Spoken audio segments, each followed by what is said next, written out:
उसके बाद that's during it. Sorry.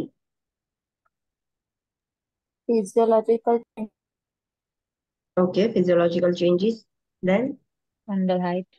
fundal height. Okay, so let's do a quick revision. Yesterday we have started new chapter, that is prenatal period. What do you mean by prenatal?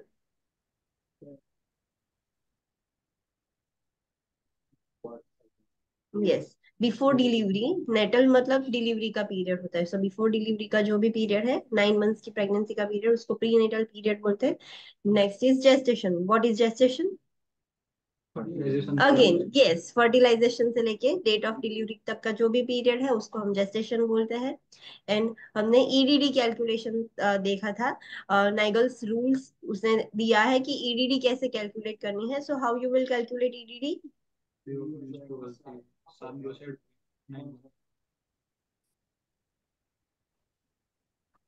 Okay, online students, how you will calculate EDD?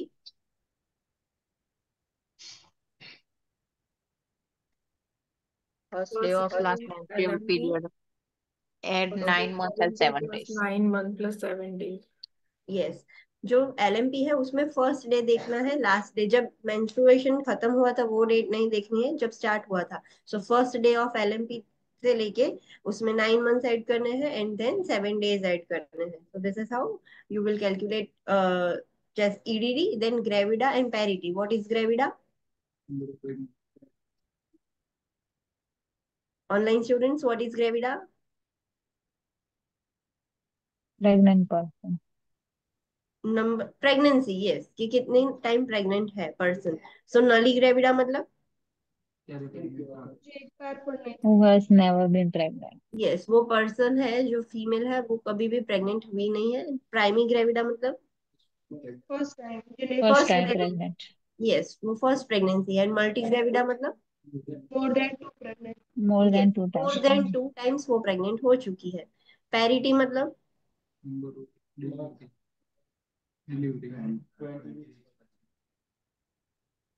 Online students, parity मतलब? Number of birth. Number of delivery number of delivery, yes. But वो उसमें conditions है। क्या conditions है?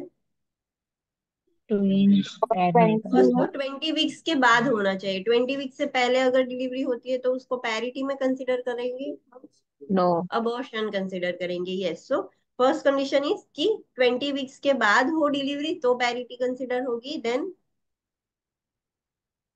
Number of foetuses count करना है कि number of delivery? Number of Number delivery. of delivery. Number of delivery, whether it is twins, triplets, quadruplets, वो हमें नहीं देखना है, बट एक ही बार डिलीवरी हुई है सो वो कंसिडर करेंगे। एंड फीटस अगर स्टिल बर्थ हुआ है फीटस का तो पैरिटी 0 आएगी। No one. No, one One. ही आएगी, भले वो डेड है but still mother has delivered that baby. So अगर वो जिंदा है या डेड है, it will not be considered. So ये चीजें ध्यान रखनी है। Then what is nullipara? Yes, एक भी बार 20 वीक्स के बाद वो डिलीवर नहीं कर पाई है फीमेल। 20 वीक से पहले उसने चलो 1 2 3 बार भी कर दिया, बट 20 वीक के बाद वो नहीं कर पाई है, so the female will be called as nullipara. What is primipara? Yes, online students, what is primipara? જેને 20 વીક પછી જેસ્ટેશન मतलब डिलीवरी થઈ ગઈ હોય। हाँ, 20 वीक्स के बाद फर्स्ट टाइम उसने डिलीवरी करवाई है, डिलीवरी से गुजरा वो person female. And what is multi para?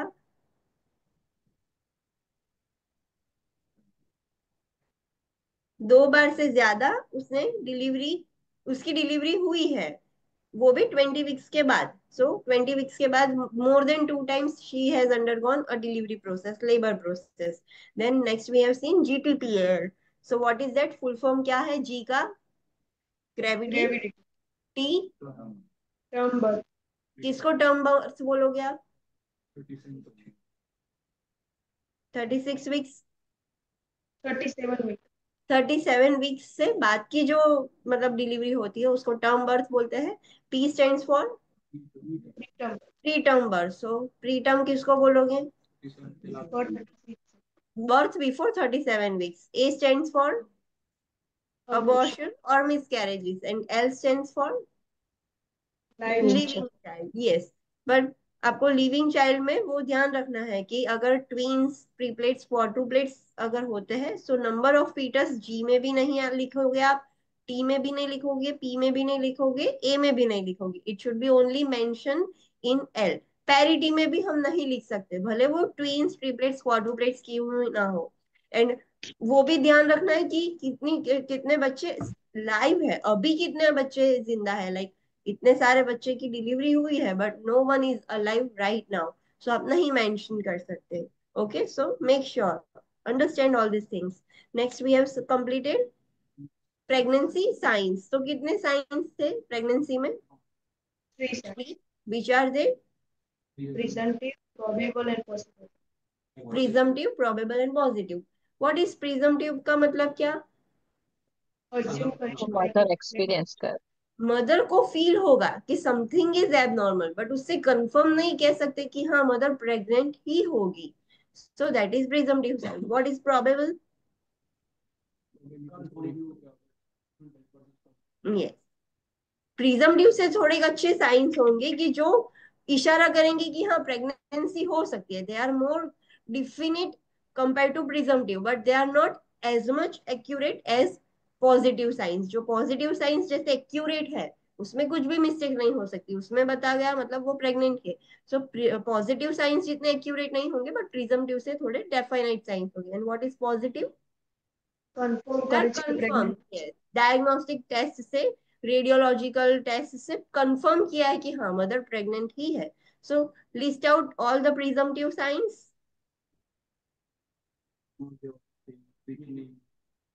breast tenderness, areola, tenderness. Okay, online students. amenorrhea, Amenorrhea. Amenorrhoea. Nausea, vomiting, yes. breast tenderness, tingling, feeling of fullness, then urinary frequency, quickening, yes, quickening कब होता है normally, usually 16 to 20 16 week टू of 20 gestation. Weeks, but still it is not like that कि हर female को होगा ही ये ही period में. पहले लेट कभी भी हो सकता है, बट यूजुअली थियोरेटिकली हम देखने जाए तो 16 टू 20 वीक्स में होता है. Then list out the probable signs. Hegar sign. Okay, what is that Hegar sign मतलब? Low uterine soft okay, then. goddess, masovic soft, okay. check देखना violet color जैसे यस, cervix में देन. vagina आ जाए. So that sign is called as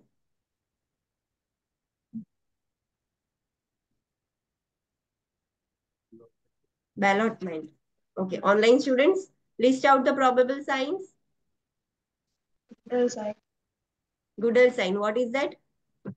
softening of cervix, Softening of cervix. Then Cervix sign, Chadwick sign, उसमें क्या होगा? violet discoloration of the mucous membrane of the cervix, Cervix, vagina and vulva. vagina, vulva, सब Vulva. सब dark colour का होगा, bluish दिखेगा आपको. Then Hager's Then Hager sign, what is that? softening of lower uterus, हाँ, lower uterine segment है वो soft हो जाएगी. Then next, positive pregnancy test, positive pregnancy test. Yes. Then Braxton Hicks contraction, Braxton Hicks contraction, what is that? painless if frequent contraction during pregnancy, हाँ, during pregnancy पूरे 9 month तक mother irregular कभी भी ऐसे contractions experience करेंगी, but those contractions are painless. Then next, development, ballottement, what is that? rebounding of the fetus when examiner palpate. हाँ, जब examiner palpate करेगा तो रीबाउंड होगा फीटस. एंड एग्जामिनेशन पाल्पेशन करके भी वो एग्जामिनर आइडेंटिफाई करेगा कि there is something. List out the positive signs. Yes. FHR heard at 10 to 12 weeks through fetoscope. no, Doppler, Doppler transducer USG. Yes. Doppler transducer, Doppler USG. So FHR is auscultated through fetoscope at 20, 20. 20 week of gestation then visualization of embryo and USG. हाँ visualize कर सकते हैं, USG करके आप देख ही पाओगे कि there is a foetus, उसकी पूरी आउटलाइन पता चलेगी। Then Fetal We can movement. palpate the fetal movement. हाँ फीटल मोमेंट भी चेक कर सकते हैं, आप पाल्पेट कर सकते हो। पहले वो मदर को फील हो रहा था क्विकली, नाउ डॉक्टर भी चेक कर सकता है। तो this are the positive sign, understood. For example ऐसे हम कैसे अंडरस्टैंड कर सकते हैं कि मदर को ऐसे लाइक एमेनोरिया हुआ तो उसे लगा कि शायद वो प्रेग्नेंट है, तो उसे कंफर्मेशन के लिए यूपीटी किया घर पे। तो this is the probable sign कि हाँ वो प्रेग्नेंट हो सकती है, वो पॉजिटिव आया। फिर भी मदर हॉस्पिटल जाके एक बार फिर से चेकअप करवाएगी एंड यूएसजी में पता चलेगा कि yes the mother is confirm unmistakenly pregnant. So this is how presumptive, probable and positive signs are different from each other. ये आपको तीनों साइंस याद रखनी है। एमसीक्यू में पूछ सकते हैं कि कौन सी पॉजिटिव है, कौन सी प्रोबेबल है, कौन सी प्रिजम्पटिव है। देन फंडल हाइट हमने देखी थी। So how you will measure fundal height? Okay, we will put starting end of a major tape at the symphysis pubis and जो next end है धीरे धीरे हम उसको लास्ट फिंगर में रख के ऐसे ऊपर की तरफ पुल करेंगे। जहां पर भी आपको लास्ट फील होता है बम्प जैसा कि फंडल्स फील होता है, तो वहां पर स्टॉप कर देंगे एंड वी विल मेजर और रिकॉर्ड दैट हाइट। यूजुअली क्या होता है, फंडल हाइट कैसी होगी? Equal to fetal. जितनी भी लाइक जेस्टेशन हुई है मदर, जितने भी वीक्स प्रेग्नेंट है कि इतने वीक प्रेग्नेंट है, इतने वीक्स प्रेग्नेंट है, तो उसके आसपास +or -2 उसके आसपास ही होती है फंडल हाइट। 16 वीक प्रेगनेंसी में नॉर्मली फंडल हाइट कहाँ पर आपको देखने को मिलेगी? Between the symphysis pubis and umbilicus. हाँ between the symphysis pubis and umbilicus. At 36 week आपको कहाँ देखने को मिलती है usually? Xiphoid process. Good process. Xiphoid process पर। एट 40 वीक्स Descent है, थोड़ी डिसेंट नीचे। होगा फीटस, तो अभी इंक्रीज नहीं होगी, डिक्रीज होगी 40 वीक्स में। एंड एट 20 to 22 वीक्स पर कहाँ देखने को मिलेगी? Umbilicus. Level of umbilicus, yes. जब भी आप फंडल हाइट मेजर करते हो, what you will advise to the female? void करवाना है. हाँ you have to make sure कि फीमेल है वो वॉइड करके आए। एम्प्टी ब्लैडर रखना है। रैशनली क्यों एम्प्टी करना है ब्लैडर? कि आपको बच्ची ब्लैडर डिस्टेंशन जैसे तो फर्टिलाइट फंडल मेजर. हाइट इनकरेक्ट हो सकती है, यस ब्लैडर फुल है, सो फंडस यूट्रस डिस्प्लेसमेंट हो सकता है और एक्यूरेट नहीं आएगी fundal height. So that is the rational. अगर ऐसे रैशनलाइज क्वेश्चन हो तो अलग अलग रीजन दिए गए होंगे, बट आपको ये रीजन सिलेक्ट करना है कि वो इनएक्यूरेट आता है, that's why. What is the red important point? supine hypotension inferior vena cava syndrome था। Okay, when we have to closely monitor the mother for supine hypotension? In first trimester, second trimester, third trimester?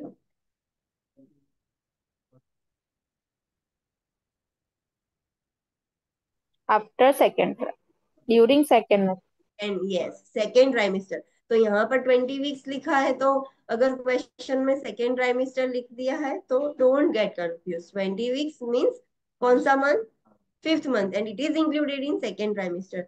तो first trimester में uterus इतना enlarge नहीं हुआ है कि inferior vena केवा को कंप्रेस कर दे, बट आफ्टर फिफ्थ मंथ या सेकेंड ट्राइमेस्टर हम देखें तो उसमें यूट्रस एनलार्ज है, तो इंफीरियर वीना केवा कंप्रेस हो सकती है, इंफीरियर वीना केवा सिंड्रोम हो सकता है, उसकी वजह से मदर को सुपाइन हाइपोटेंशन होगा। So you have to closely monitor the mother for supine hypotension.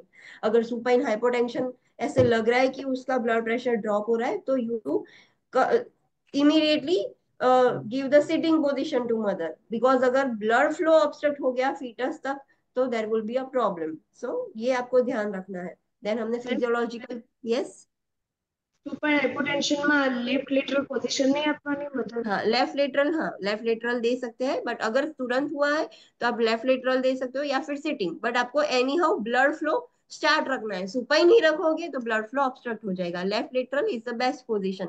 So mother को भी एडवाइस करते हैं कि रात को सोते वक्त भी लेफ्ट लेटरल पोजीशन में लेफ्ट साइड सो जाए, not in the supine position. Okay.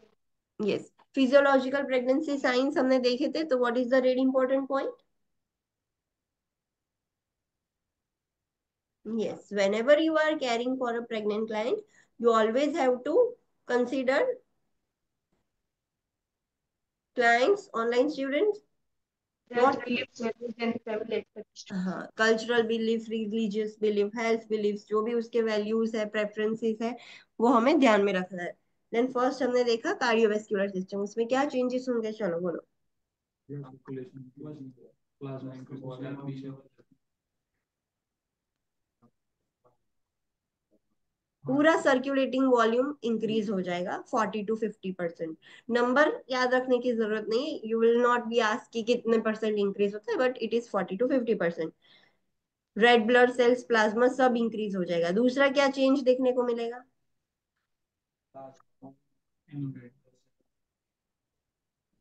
Dilutional anemia तो फिजियोलॉजिकल और डायल्यूशनल अनीमिया। द रैशनलिस्ट क्यों होता है ये? प्लाज्मा वधी जाए प्रेग्नेंसी में। हाँ, प्लाज्मा इंक्रीज, जो प्लाज्मा इंक्रीज हुआ है वो एक्सीड हो गया है कंपेयर टू आरबीसी जो इंक्रीज हुआ है उससे। Then next thing, Heart is elevated slightly left side. हाँ, आयरन सप्लीमेंट्स की जरूरत पड़ेगी, आयरन रिक्वायरमेंट बढ़ जाएगी। हार्ट थोड़ा डिस्प्लेस हो जाएगा ऊपर की तरफ और लेफ्ट साइड। हार्ट की साइज इंक्रीज हो जाएगी बिकॉज अभी उसको ज्यादा काम करना है, बट ये जो डिस्प्लेसमेंट हुआ है वो इतना ज्यादा नहीं होगा, माइनर होगा, एंड जब भी डिलीवरी हो जाएगी तब वो नॉर्मल पोजिशन में आ जाएगा। अनदर थिंग क्या होगी, पूरी वेस्कुलर सिस्टम में देर will B, Water and sodium retention. Yes, water and sodium retention होगा। नेक्स्ट इज रेस्पिरेटरी सिस्टम, उसमें क्या चेंजेस होंगे? हम्म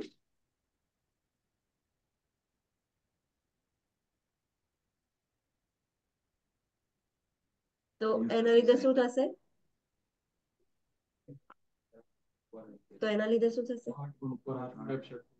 okay, but we are talking about respiratory system. तो चलो, first is oxygen consumption. Oxygen की demand बढ़ जाएगी बिकॉज दो लाइफ्स है, दोनों को ऑक्सीजन की जरूरत है, इसलिए। सेकेंड, डायफ्राम यूट्रस की वजह से एलिवेट हो गया, तो उसकी वजह से क्या होगा? डिप्निया तो डिज्निया होगा बिकॉज लंग्स को स्पेस नहीं मिल रही अच्छे से एक्सपांड होने की, सो मदर को शॉर्टनेस ऑफ ब्रीथ होगा, सांस फूल जाएगी, ऐसे डिफिकल्टी इन ब्रीथिंग हो रहा है मदर को, ऐसा फील होगा बिकॉज डायफ्राम ने बहुत जगह रोक ली है। देन हार्मोनल चेंजेस हो रहे हैं, उसकी वजह से रेस्पिरेटरी सिस्टम में भी चेंजेस होती है। There is a nasal stiffness होगा बिकॉज ईस्ट्रोजन की वजह से बहुत म्यूकस प्रोड्यूस होता है, सर्विक्स में और सब जगह पर होगा, तो रेस्पिरेटरी सिस्टम में भी म्यूकस अक्यूमुलेट हो जाएगा। So there are so many changes happens in the respiratory system due to progesterone and estrogen. What is the very important point? What happens with the blood pressure in third trimester? Increase. Online कितना increase होगा? Second trimester માં થોડું decrease થશે and then third trimester માં increase થશે. But कितना increase होगा? Prenatal period में But not about the prenatal period, pregnancy level. Prenatal period तो मतलब प्रेगनेंसी पीरियड है, तो before Before pregnancy. before pregnancy પહેલા જે बिफोर હતું. प्रेगनेंसी मदर का जो रहता था उतना ही होगा, उससे ज्यादा एक्सटेंड नहीं होगा in third trimester. What happens with the heart rate? 10 to 15 per minute. Increase. It increases. कितनी इंक्रीज होती है usually? 10 to 10 15 to before. 15 years. Then what about respiratory rate? Slightly increase or unchanged. Slightly increase or else unchanged। कुछ लोगों में change होता है, कुछ लोगों में इंक्रीज होता रहता है। What happens with the blood pressure in second trimester? 120 by 80. Decrease. No, It slightly decreases। decrease. हाँ, जो प्री प्रेगनेंसी था उससे थोड़ा कम हो गया है। सो आपको ऐसा नहीं कि ये सब साथ में ही पूछेंगे एग्जाम में, ऐसे एक एक करके भी आ सकता है, बट ये कॉन्सेप्ट पता होना चाहिए कि प्रेगनेंसी में हार्ट रेट इंक्रीज होती है, रेस्पिरेटरी रेट इंक्रीज और अनचेंज होता है, सेकेंड ट्राइमेस्टर में ब्लड प्रेशर डिक्रीज होता है, थर्ड ट्राइमेस्टर में इंक्रीज होता है, बट जो पहले मदर का था उतना ही होगा इंक्रीज, उससे ज्यादा एक्सीड नहीं होगा। सो ये कॉन्सेप्ट पता होना चाहिए। जीआई सिस्टम में क्या चेंजेस होंगे? First is nausea and vomiting. क्यों होगा? एचसीजी हार्मोन की वजह से। देन वो नॉर्मली थर्ड मंथ से सबसाइड हो जाता है। Then second thing,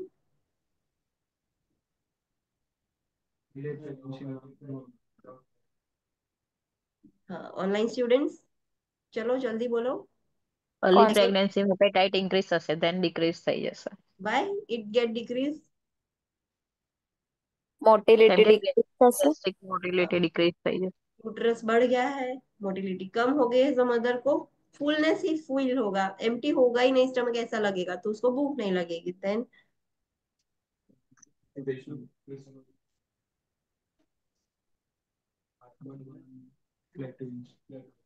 okay, first is alteration in taste and smell, next is flatulence and heart burn.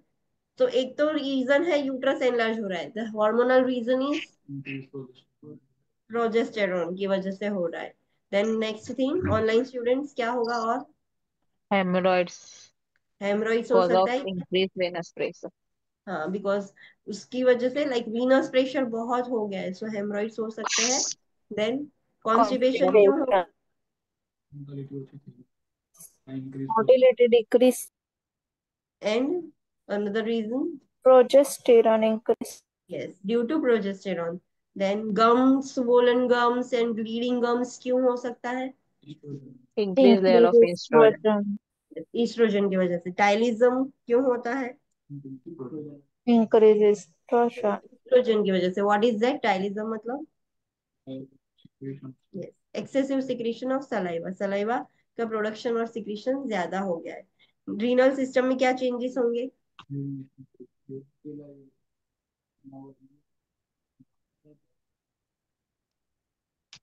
Online students, what are the changes in renal system urinary Frequency of frequency.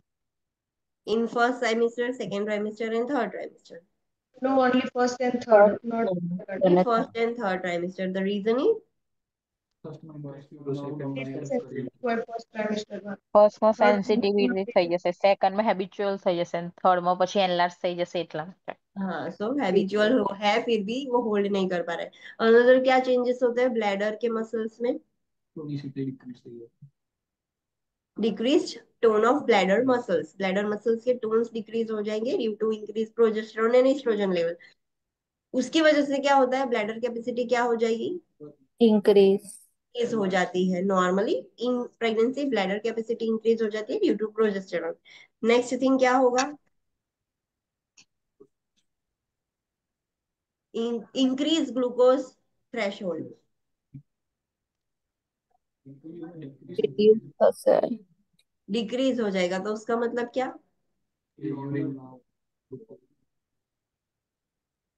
reabsorption नहीं થાય Glucose reabsorb नहीं થાય.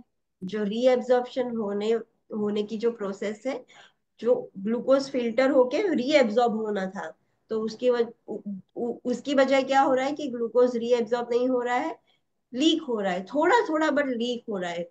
सो that is the renal threshold for glucose is reduce और decrease. ये होता है in pregnancy में। No matter female को डायबिटीज है, जीडीएम है, वो मैटर नहीं करता, बट यूजुअली अगर नहीं है, चलो उसको डायबिटीज पहले भी नहीं था, प्रेगनेंसी में भी जीडीएम नहीं हुआ है, फिर भी उसका रीनल ग्लूकोज थ्रेशोल्ड डिक्रीज हो जाएगा। देन यहाँ तक किसी को कोई डाउट है? No, no ma'am. यार Okay, so let's start with the another system that is endocrine system. So हमने already देखा कि बहुत सारे hormonal imbalances हो जाते हैं during pregnancy. So let's see. First, basal metabolic rate (BMR) increases and metabolic function also increases because दो lives का मेटाबॉलिज्म अभी मदर को ही करना है। खुद का तो मेटाबॉलिज्म हो रहा है, बेबी का भी मेटाबॉलिज्म की डिमांड बढ़ गई है। So basal metabolic during pregnancy increase हो जाएगा। The anterior lobe of pituitary gland enlarges and produces serum prolactin needed for the lactation process. We know कि during pregnancy prolactin hormone release होता है, वो क्या करेगा? ब्रेस्ट को प्रिपेयर करेगा, बिकॉज आफ्टर डिलीवरी फीडिंग करवाना है बेबी को, सो anterior lobe of pituitary gland थोड़ा एनलार्ज हो जाता है और बहुत सारा प्रोलैक्टिन सिक्रीट करता है जो लैक्टेशन के लिए नेसेसरी है. The posterior lobe of pituitary gland produces oxytocin and which stimulates the uterine contraction. Posterior lobe दो हार्मोन सिक्रीट करते थे, एक ऑक्सीटोसिन एंड दूसरा ADH। ADH. एडीएच. हाँ. सो अभी तो एडीएच क्या हमें नहीं देखना है, अभी प्रेगनेंसी में ऑक्सीटोसिन इज रिक्वायर्ड. सो वो ऑक्सीटोसिन सिक्रीट करता रहेगा थोड़ा थोड़ा कि यूट्राइन कॉन्ट्रैक्शन में हेल्प करे. The thyroid enlarges slightly and the thyroid activity increases because metabolism thyroid hormone regulate करता है, तो thyroid gland भी slightly increase हो जाएगा, enlarge हो जाएगा and thyroid activity भी increase हो जाती है. The parathyroid increases in size. parathyroid का काम क्या है? कैल्शियम रेगुलेट करना. तो अभी भी फीटस के ग्रोथ के लिए वो चाहिए, सो पैराथायरॉइड ग्लैंड भी थोड़ा इंक्रीज हो जाएगा, उसकी भी साइज इंक्रीज हो जाएगी, उसकी भी एक्टिविटी इंक्रीज हो जाएगी. Next, aldosterone level gradually increases. जो aldosterone है, जो स्टीरॉइड है इन शॉर्ट, वो धीरे धीरे इंक्रीज होगी, सडनली इंक्रीज नहीं हो जाएगी, बट वो भी इंक्रीज होता है. बॉडी वेट भी इंक्रीज होगा.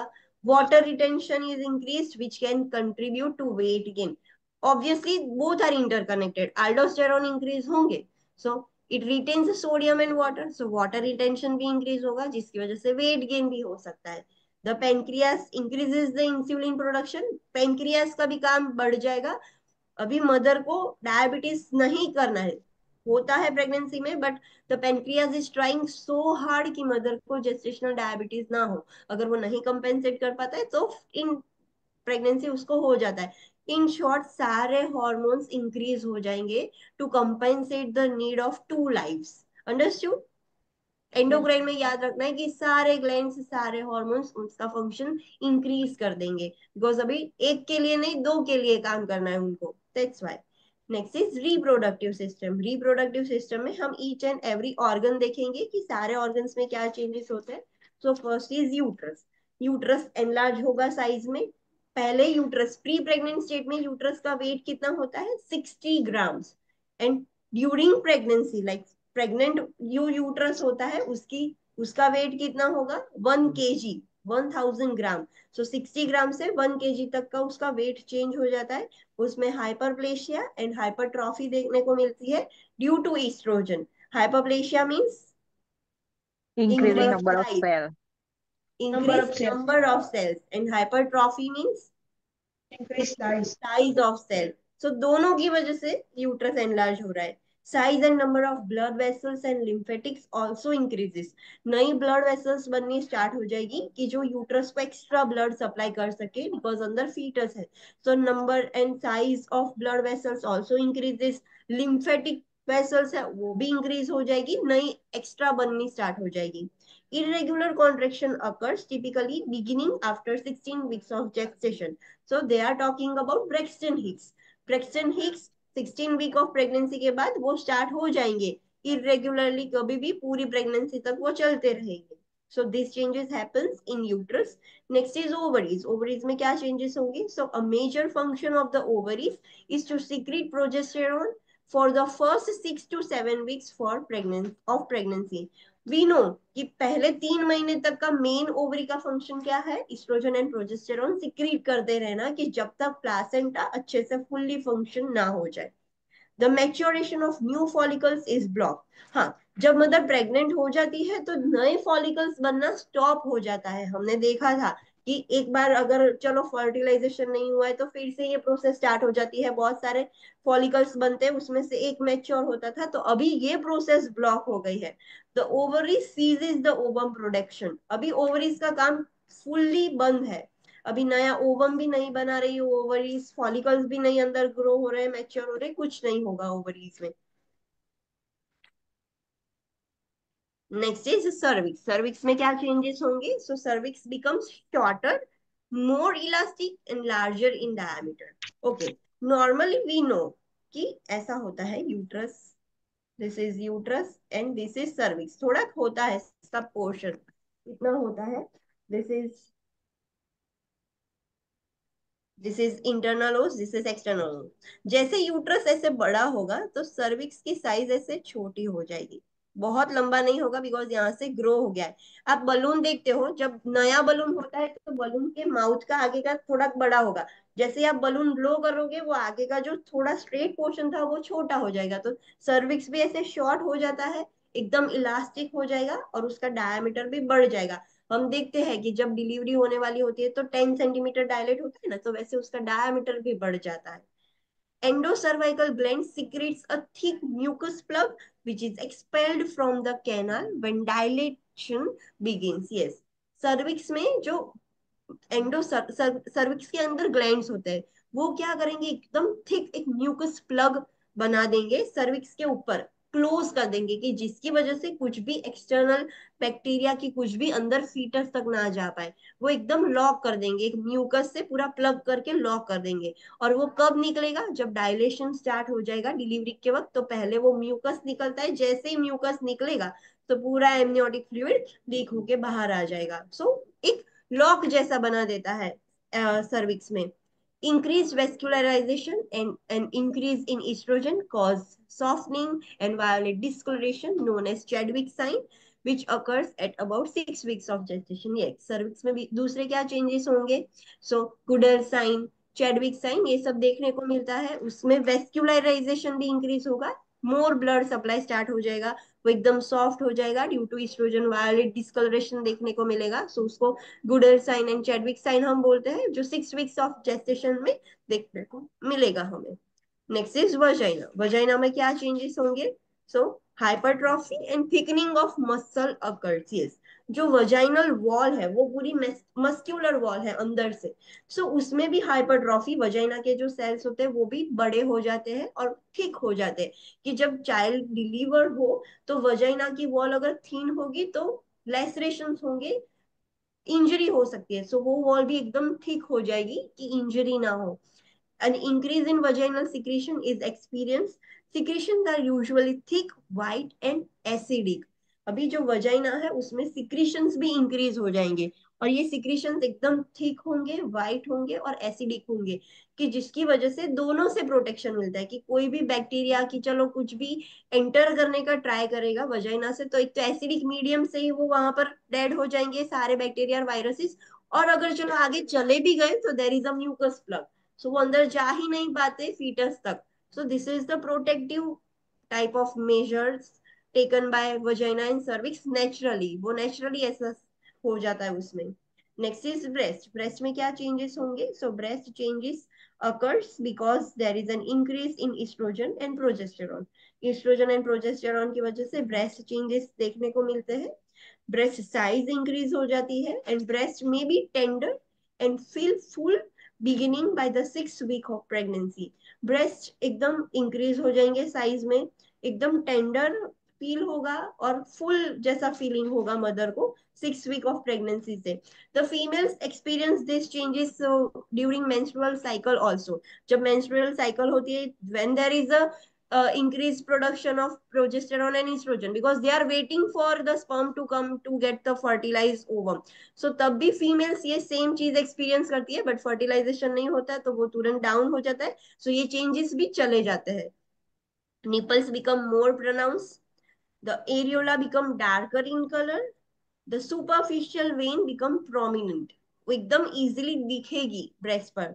हाइपरट्रॉफी ऑफ मोंटगोमेरीज फॉलिकल अगर, जो मोंटगोमेरीज फॉलिकल्स है जिसको हम वो हाइपरट्रॉफाइड हो जाएंगे, सो हम उसको क्या बोलेंगे, Montgomery's tubercle. What is that, वो क्या है मोंटगोमेरीज ट्यूबरकल और follicles?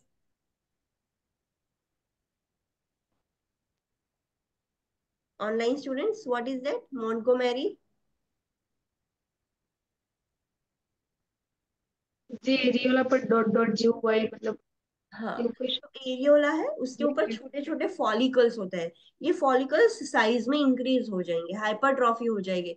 So you can see the image on Google also, Montgomery tubercle आप करके लिखोगे या फॉलिकल्स लिखोगे, सो प्रोमिनेंट आपको दिखेंगे। Every female has that follicles but during pregnancy वो हाइपरट्रॉफिड होके बड़े बड़े दिखेंगे। सो एरियोला पर ऐसे छोटी छोटी हम बोलते हैं कि फोडली हो जाती है, वैसा हो जाएगा। सो that is Montgomery hypertrophied follicles.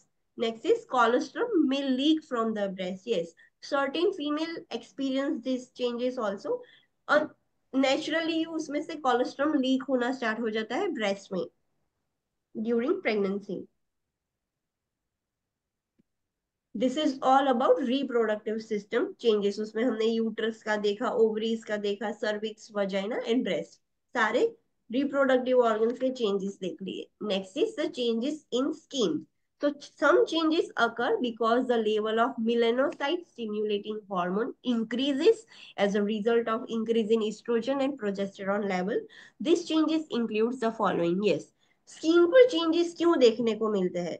So first तो estrogen and progesterone level increase हुए हैं, उसकी वजह से जो मिलेनोसाइट स्टिम्युलेटिंग हार्मोन है वो भी इंक्रीज हो जाएगा। अगर मिलेनोसाइट स्टिम्युलेटिंग हार्मोन इंक्रीज हो जाएगा तो उससे मिलेनोसाइट्स का प्रोडक्शन इंक्रीज होगा। एंड मिलेनोसाइट क्या करेंगे? अगर मिलेनोसाइट ज्यादा है तो पर्सन का कलर फेयर होगा, नहीं, वो पिगमेंटेड डार्क डार्क चाहिए ना होगा। वो। हाँ, अगर मिलेनोसाइट कम है सो वो पर्सन फेयर होगा। सो जो स्किन का कलर है, हेयर का कलर है, it depends on the melanocyte. So during pregnancy melanocytes भी इंक्रीज हो जाते हैं, उसकी वजह से फीमेल्स में ये चेंजेस देखने को मिलते हैं। कौन से चेंजेस? सो फर्स्ट तो पिगमेंटेशन इंक्रीज हो जाएगा। Next is linea nigra. Linea nigra means हाँ, स्ट्रेट लाइन जो एब्डोमेन पर होती है मिड जिफॉइड प्रोसेस से सिम्फाइसिस प्यूबिस तक, तो वो एक स्ट्रेट लाइन दिखने को मिलेगी, that is linea nigra. Then next sign is chloasma. What is that? Chloasma means, online students, what is chloasma? Face पर पेला पिगमेंटेशन થાય ને मतलब हाँ, चीक ब्राउन पर। ब्राउन पैचेस हो जाएंगे फोरहेड, चिक्स पर, नोज पर, मतलब पूरे फेस पर। Chloasma is also called as melasma. Melasma. Yes. Reddish purple stretch marks हो सकते हैं। Striae gravidarum. स्ट्राया ग्रेविडेरम मतलब जो स्ट्राया हो जाते हैं in the on the abdomen, breast पर होंगे, थाइस पर होंगे, जहां पर भी फैट ऐसे होता है ज्यादा फीमेल्स को। सर जो फैट फीमेल्स होती है, फैटी फीमेल्स होती है, उनके थाइस पर भी स्ट्राया होते हैं। सो ब्रेस्ट पर, थाइस पर, अपर आर्म्स, एब्डोमेन, सब जगह पर स्ट्राया ग्रेविडेरम देखने को मिलेगा।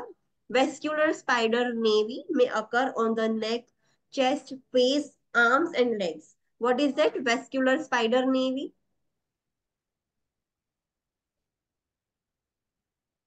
स्पाइडर वेन હોય, वेरिकोस वेन जो। हाँ, ऐसे पिगमेंटेड दिखेगा, लाइक वेसल्स होगी ना, तो उसमें आप देखोगे तो ऐसा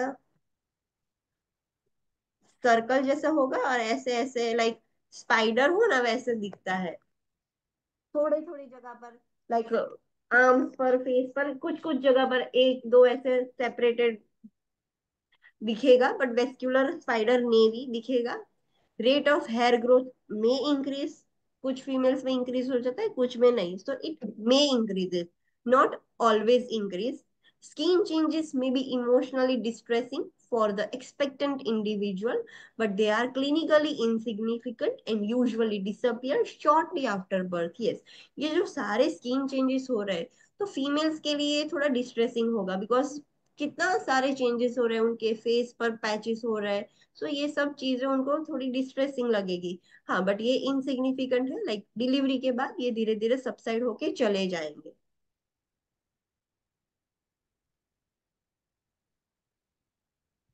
next is musculoskeletal system. Musculoskeletal system में क्या चेंजेस होंगे? So the changes in the centre of gravity begin in the second trimester and caused by the hormones relaxin and progesterone. Centre of gravity change हो जाएगी second trimester में। First trimester में अभी uterus उतना grow नहीं हुआ है, second trimester से यूट्रस ज्यादा एनलार्ज होगा, तो मदर का पोस्चर कैसा हो जाएगा? लंबा अंदर की तरफ चला जाएगा, मदर ऐसे बैकवर्ड हो जाएगी। सो सेंटर ऑफ ग्रेविटी भी चेंज हो जाएगी। एंड कौन सा हार्मोन रिस्पॉन्सिबल है? रिलैक्सिन, जो सारे मसल्स और उसको रिलैक्स करेगा प्रोजेस्टेरॉन की वजह से, जिसकी वजह से ये यूट्रस और ये सब एनलार्ज हो रहा है। सो इनडायरेक्टली उसकी वजह से मदर का सेंटर ऑफ ग्रेविटी चेंज हो गया है। द लंबोसेक्रल कर्व इंक्रीजेस, तो मदर कैसी हो जाएगी? जो लंबार और सैक्रल रीजन है, this is the cervical, thoracics and lumbosacral curve ऐसे हो जाएगा, पीछे से मदर अंदर चली जाएगी, तो वो कर्व ज्यादा इंक्रीज हो जाएगी, विच मे कॉज एकिंग, उसकी वजह से मदर को बैक एक भी ज्यादा होता है, बिकॉज कर्व नेचुरल नहीं है, बहुत ही अंदर चली गई है। तो एकिंग होगा, नमनेस, वीकनेस होगा, walking become more difficult. Yes, pregnant mother को चलने में भी तकलीफ होगी due to that posture, and the person develops a waddling gait and it is at risk for falls. आपने देखा होगा कि फीमेल वॉडलिंग गेट करके चलती है, बिकॉज उनसे चला नहीं जा रहा है, सेंटर ऑफ ग्रेविटी चेंज हो गया है, there is so much of weight on the abdomen, so waddling gait से वो चलती है, एंड वॉडलिंग गेट की वजह से फॉल रिस्क भी उनमें ज्यादा होगा। However, walking is an ideal exercise and stimulates muscular activity, gently increases the respiratory and cardiovascular effort, and does not result in fatigue or strain. Yes, हमें पता है कि प्रेगनेंसी में मदर का वॉडलिंग गेट हो जाता है और उससे फॉल रिस्क ज्यादा है। तो ऐसा नहीं कि हम मदर को बोलेंगे कि ओके डोंट वॉक, सिर्फ बेड रेस्ट करो, ऐसा नहीं करना है। बिकॉज वी नो कि walking that is so good exercise, उससे मस्कुलर एक्टिविटी भी स्टिम्युलेट होती है, और थोड़ा थोड़ा वॉकिंग करने से रेस्पिरेटरी रेट इंक्रीज होगा, कार्डियोवेस्कुलर रेट इंक्रीज होगा, मतलब हार्ट रेट इंक्रीज होगी, कि जो कंपेंसेट कर पाएगी, कि बॉडी की नीड है वो कंपेंसेट कर पाए। थोड़ा थोड़ा वॉकिंग करना चाहिए, और इससे फटीग भी नहीं होगा, स्ट्रेस भी नहीं होगा। एक्सेसिव वॉकिंग नहीं करना है, बट ऐसा भी नहीं कि बेड रेस्ट करवा दे हम मदर को ड्यू टू दैट रिस्क, ऐसा भी नहीं करना है। Relaxation and increased mobility of pelvic joint occurs, which permits enlargement of pelvic dimensions. Yes, ये जो रिलैक्सिंग हार्मोन है वो सब रिलैक्स कर देगा। सो जो पेल्विक जॉइंट है, पूरा जो पेल्विस है, वो भी इतना रिलैक्स हो जाएगा, इतना स्ट्रेची हो जाएगा, लाइक इतना मोबिलिटी इंक्रीज हो जाएगी, स्ट्रेच हो पाएगा कि जब डिलीवरी होगी तो अच्छे से वो एनलार्ज हो सके। सिम्फाइसिस प्यूबिस जो होता है वो भी इतना सॉफ्ट हो जाएगा कि मदर जितना लाइक एक्सपांड करना हो लेग वो कर पाएगी। So this happens due to the relaxing hormone. Abdominal wall stretches with loss of tone throughout the pregnancy, usually regain in postpartum. Yes, abdominal wall है वो भी stretch out हो जाती है, but उसका tone loss नहीं हो जाता है, tone उसका अच्छे से maintain है। अगर tone loss हो जाएगा तो contraction ही नहीं, contract हो ही नहीं पाएंगे muscle while the mother is in labor, so उसका tone loss नहीं हो जाता, सिर्फ वो abdominal wall stretch हो जाती है पूरी pregnancy में, एंड फिर से वो postpartum में फिर से वो normal भी हो जाती है abdominal wall। अम्बिलिकस फ्लैटन्स और प्रोट्रूड्स। कुछ फीमेल्स की जो अम्बिलिकस है वो फ्लैट हो जाएगी या फिर प्रोट्रूड होके बाहर आ जाएगी। During pregnancy, postural changes occurs as the increased weight of uterus causes a forward pull of the bony pelvis. It is important for the nurse to encourage the client to implement measures that maintain safety and correct posture to prevent a backache. Yes, mother का pregnancy में क्या होगा, postural changes देखने को मिलेंगे। क्यों दिखने को मिलते हैं? बिकॉज यूट्रस एनलार्ज हो रहा है, सो आगे एकदम मदर आगे की तरफ यूट्रस वेट बढ़ जाएगा, तो लंबोसेक्टरल कर्व होगी, बोनी प्रोमिनेंस आगे से बढ़ जाएगा। सो ये जो इम्बैलेंस पोस्चर में हुआ है उसकी वजह से मदर को बहुत डिस्कम्फर्ट होता है, बहुत बैक पेन होता है। सो बीइंग अ नर्स हमें मदर को बोलना है कि कंफर्ट मेजर, सेफ्टी मेजर, कि जब भी आप बैठे हो तो लाइक पीछे पीलो का सपोर्ट लेके बैठो तो बैक एक कम होगा। कैसे अच्छे से लाइक अर्गोनॉमिक्स प्रिंसिपल यूज करने हैं कि आपको कंफर्ट भी मिले एंड सेफ्टी भी मेंटेन रहे। सो ये सब सब चीजें आपको मदर को सिखानी होगी। Next is sensory changes. Sensory system में लाइक क्या चेंजेस होते हैं? सो आईज में क्या चेंजेस होंगे? So corneal edema may occur and may be uncomfortable for those who wear contact lenses. Cornea कहाँ पर होता है? टेल मी।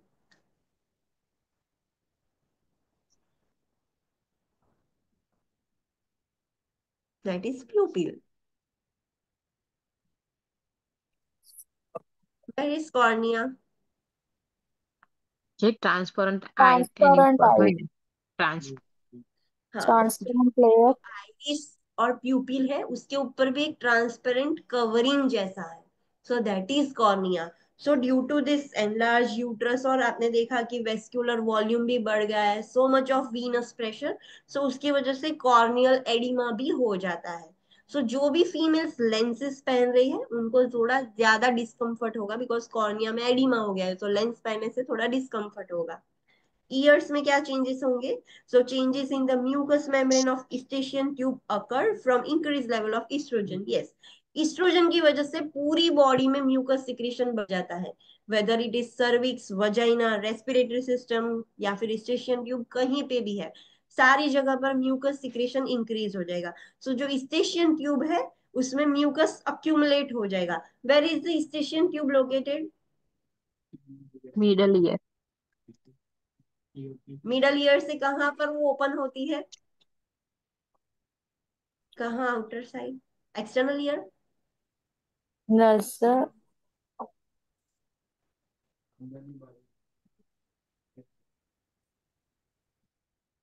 नोज की तरफ वो ओपन होती है। सो जो ईस्टेशियन ट्यूब है, ईस्ट्रोजन हार्मोन इंक्रीज हुआ है उसकी वजह से उसमें भी म्यूकस मेम्ब्रेन्स में चेंजेस देखने को मिलेंगे, म्यूकस अक्यूमुलेट हो जाएगा। उसकी वजह से क्या होगा? Result in block year and a mild temporary hearing loss. Female को ऐसा लगेगा कि ईयर्स ब्लॉक हो गए, लाइक आपको किसी को एक्सपीरियंस हुआ हो कि जिसको ज्यादा कोल्ड फ्लू हो गया है, सर्दी हो गई है, सो उसकी वजह से सब म्यूकस स्टेशन ट्यूब में भी अक्यूमुलेट हो जाता है, ऐसे फुलनेस इन ईयर्स में फील होता है। So same during pregnancy mother को ऐसा लगेगा कि टेम्पररी हियरिंग लॉस हो गया है, ब्लॉक हो गया है, ईयर्स स्टेशन ट्यूब ब्लॉक हो गई है due to excessive mucus production and the rational for increase mucus production is oestrogen.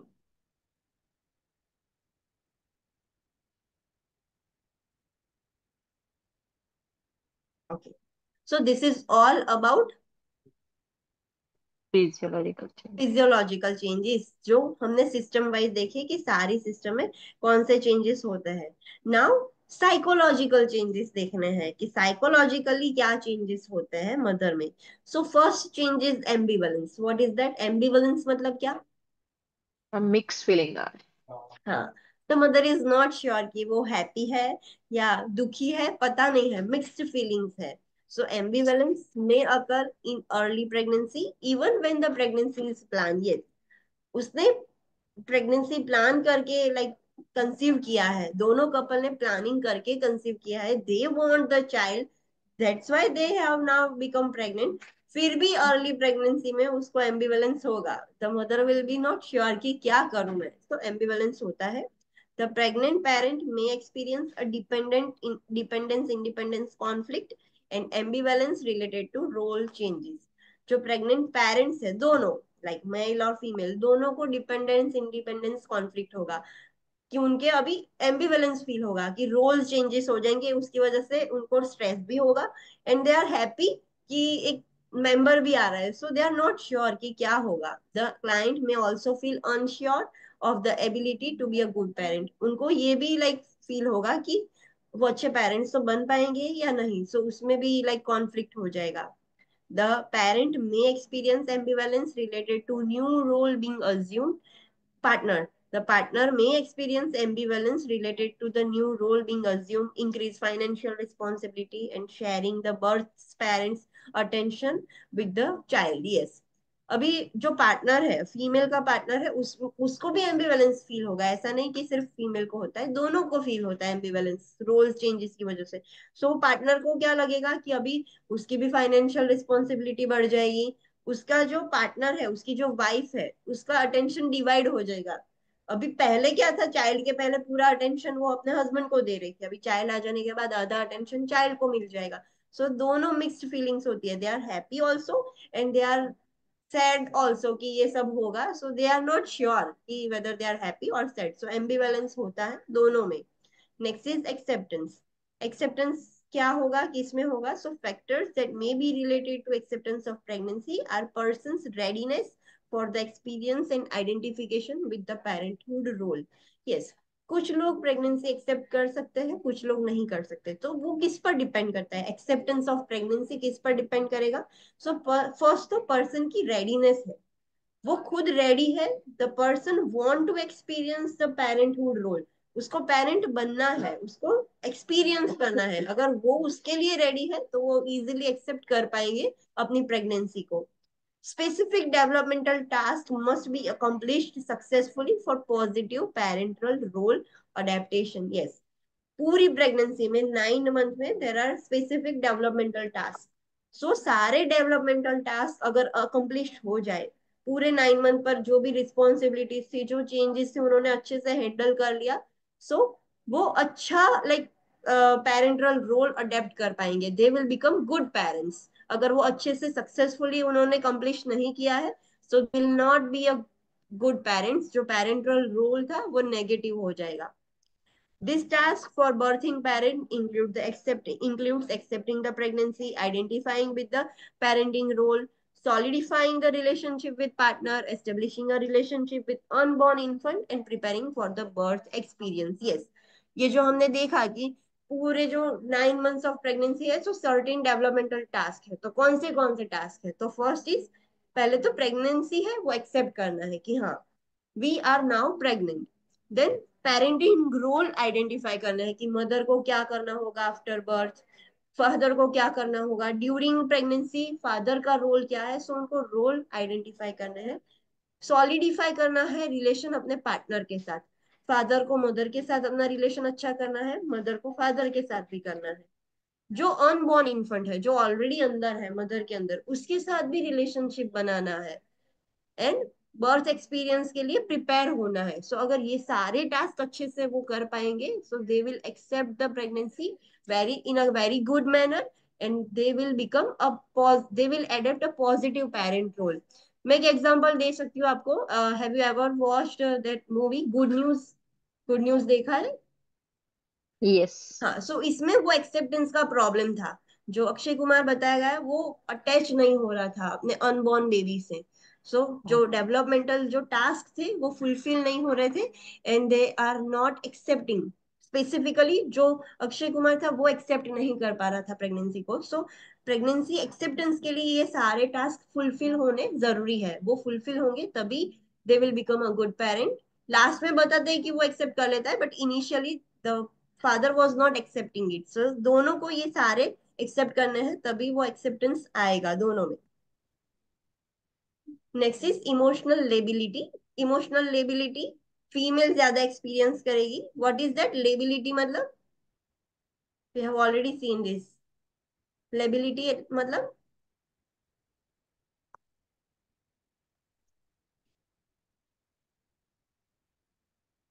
छोटी छोटी बातों Emotional में, status.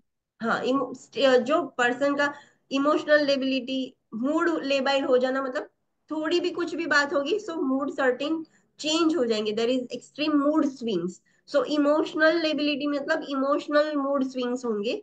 So emotional lability may be manifested by frequent changes of emotional states, of extremes in emotional states. Yes, mood mood में lability होना मतलब mood changes होना, but emotional lability मतलब जो इमोशनल चेंजेस है, इमोशनल स्टेट्स है, वो frequently change हो रहा है। सर्टेनली एकदम से mother like she started crying, she is worrying about the child, and suddenly mood changes हो जाते हैं। The emotional changes are common, but the individual may think that this changes are abnormal. Pregnancy में ये emotional changes होना is common, it happens with every individual. But जो person वो emotional changes experience कर रहा है, उसको ऐसा लगेगा कि दिस इज एबनॉर्मल, ये मेरे साथ क्या हो रहा है, एंड वो एग्जैगरेट करके सोचने लगेगी female. So this happens. Body image changes होता है। So the changes in a birthing parent's perception of self-image during pregnancy occurs gradually and may be positive or negative. Yes, हमने देखा था कि प्रेगनेंसी के वक्त बहुत सारे फिजियोलॉजिकल चेंजेस होते हैं। तो जो भी फीमेल होगी, जो प्रेग्नेंट फीमेल है, उसके भी बॉडी में बहुत सारे चेंजेस होंगे। सो सेल्फ इमेज का उसको परसेप्शन होगा, एंड वो पॉजिटिव भी हो सकता है, नेगेटिव भी हो सकता है। कैसे? कोई मुझे बताएगा positive and negative?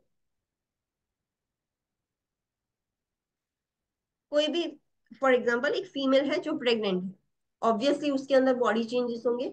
So positive कैसे होगा एंड नेगेटिव कैसे होगा? Perception.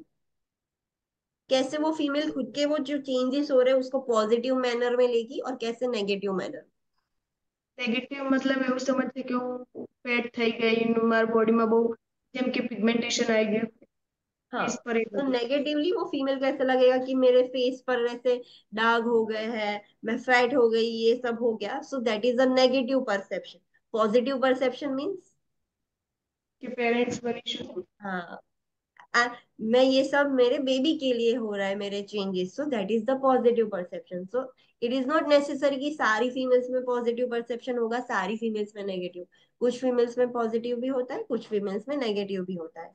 The physical changes and sign and symptoms that the birthing parent experiences during pregnancy contribute to the body image.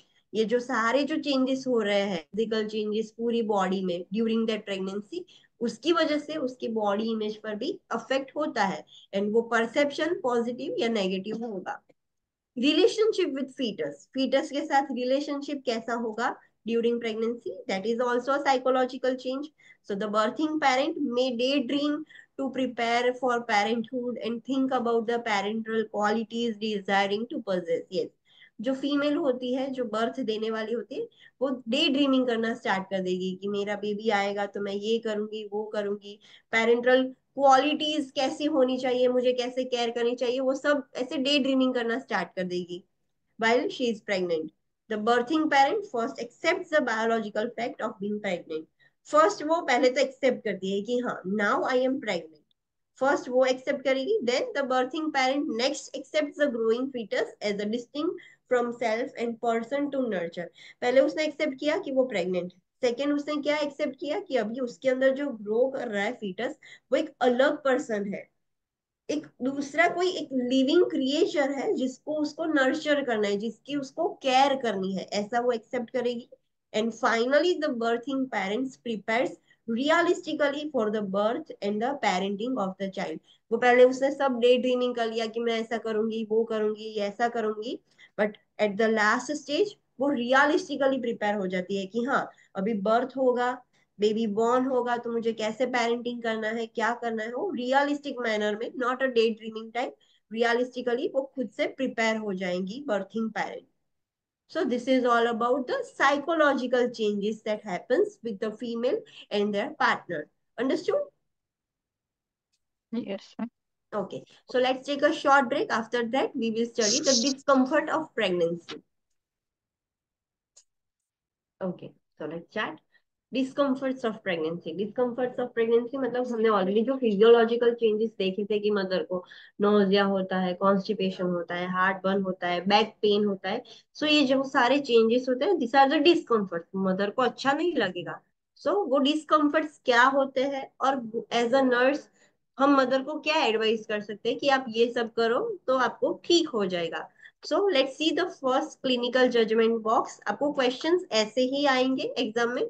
So, a client who is 6 weeks pregnant is having episodes of morning sickness. 6 week pregnant है, उसको morning sickness हो रहा है. What is that?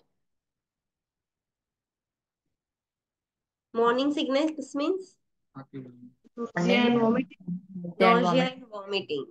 So उसको every morning like nauseated feel होती है mother, vomiting होती है. The clinic nurse provides information to the client about measures to take to alleviate the episodes of nausea and vomiting. So being a clinic nurse, आप mother को ऐसे information देते हो कि आप ये जो नोजिया और वॉमिटिंग के जो एपिसोड्स हो रहे हैं, वो आप कैसे कम कर सकते हो, एलिमिनेट कर सकते हो. So the nurse determines that the client understands this measure when the client makes the following statement. Client ने कौन सा स्टेटमेंट बोला जिसकी वजह से आपको लगता है कि क्लाइंट ने जो भी इंफॉर्मेशन दी थी वो अच्छे से समझ ली है. The client has understood this measures. So ऐसे आपको क्वेश्चन होगा, नीचे 4 ऑप्शंस होंगे, इसमें से एक करेक्ट स्टेटमेंट होगा, बाकी इनकरेक्ट होंगे, बिकॉज आपको करेक्ट फाइंड आउट करना है जो क्लाइंट ने अच्छे से समझा है. बट अभी इसमें सारे करेक्ट होंगे. सो क्लाइंट बोल रहा है कि I should keep dry crackers at my bed side and eat them before I get up in the morning. Client बोल रहा है कि मुझे ड्राई क्रैकर्स मेरे बेड साइड पर ही रखना है, जैसे ही मैं सुबह उठूं तो मुझे पहले वो लेना है. What is that? Dry crackers मतलब क्या? क्रैकर्स मतलब बिस्किट्स. हाँ, तो बिस्किट्स ऐसे लो कैलोरी वाले बिस्किट होते हैं, सो वो रखने हैं और पहले वो खाना है. Second thing, it would be best to eat small frequent meals throughout the day.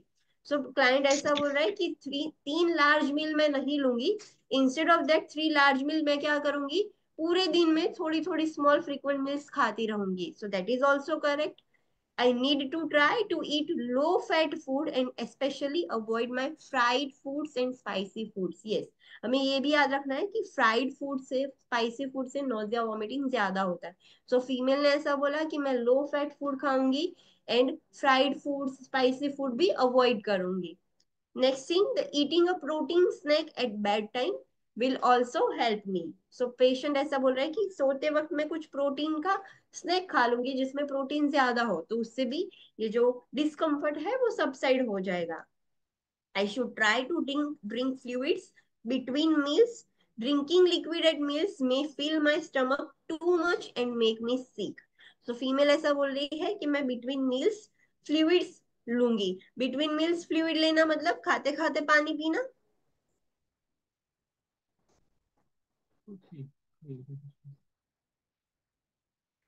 Patient ऐसा बोल रहा है कि मैं बिटवीन मील्स फ्लूइड लूंगी एंड वो बोल रही है कि मील के वक्त मैं लिक्विड लूंगी तो उसकी वजह से मेरा स्टमक एकदम फुल हो जाएगा और मुझे और लाइक सिकनेस होगी, मुझे और नॉजिएटेड फील होगा. तो व्हाट इज दिस? दो स्टेटमेंट एक जैसे कैसे? Between two meals, feel fluid level.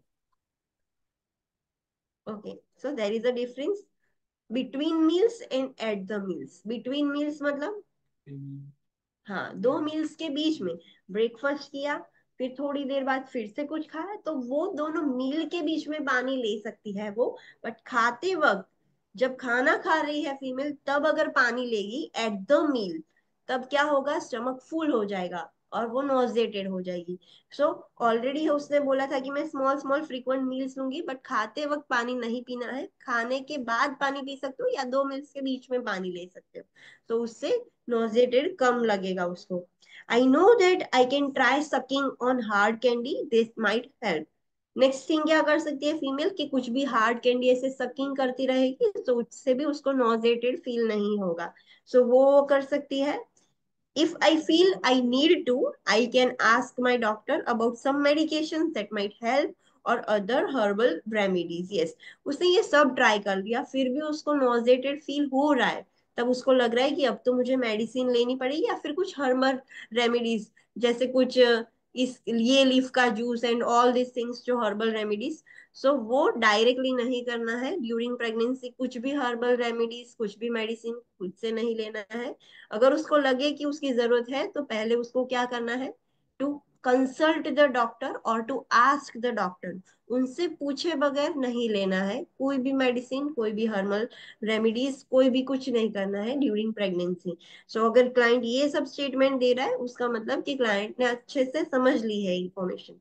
Understood? Okay, so let's see the first discomfort, that is same nausea and vomiting. कब होता है? सो occurs in the first trimester and usually subsides by third month. Already हमने देखा था. Caused by elevated level of HCG, human chorionic gonadotrophy. HCG की वजह से होता है nausea, vomiting and other pregnancy hormones as well as changes in carbohydrate metabolism. Carbohydrate metabolism में भी changes हो रहा है, ये सब सारी मिलकर ये nausea vomiting हो रहा है फीमेल को. सो इंटरवेंशंस क्या कर सकते हो? Eating dry crackers before arising from the bed, avoiding brushing teeth immediately after arising. Female को बोलना है उठ के तुरंत पहले ब्रश नहीं करना है, पहले थोड़ा नॉर्मल रिलैक्स हो जाओ, थोड़ा यूजुअल हो जाओ, फिर थोड़ी देर बाद ब्रश करो. इमीडिएटली ब्रश नहीं करना है उठने से तुरंत बाद. Eating small frequent low fat meal during the day. Small frequent meal लेनी है और फैटी फूड नहीं खाना है, लो फैट वाली मील लेनी है. Drinking liquids between meal rather than at the meals.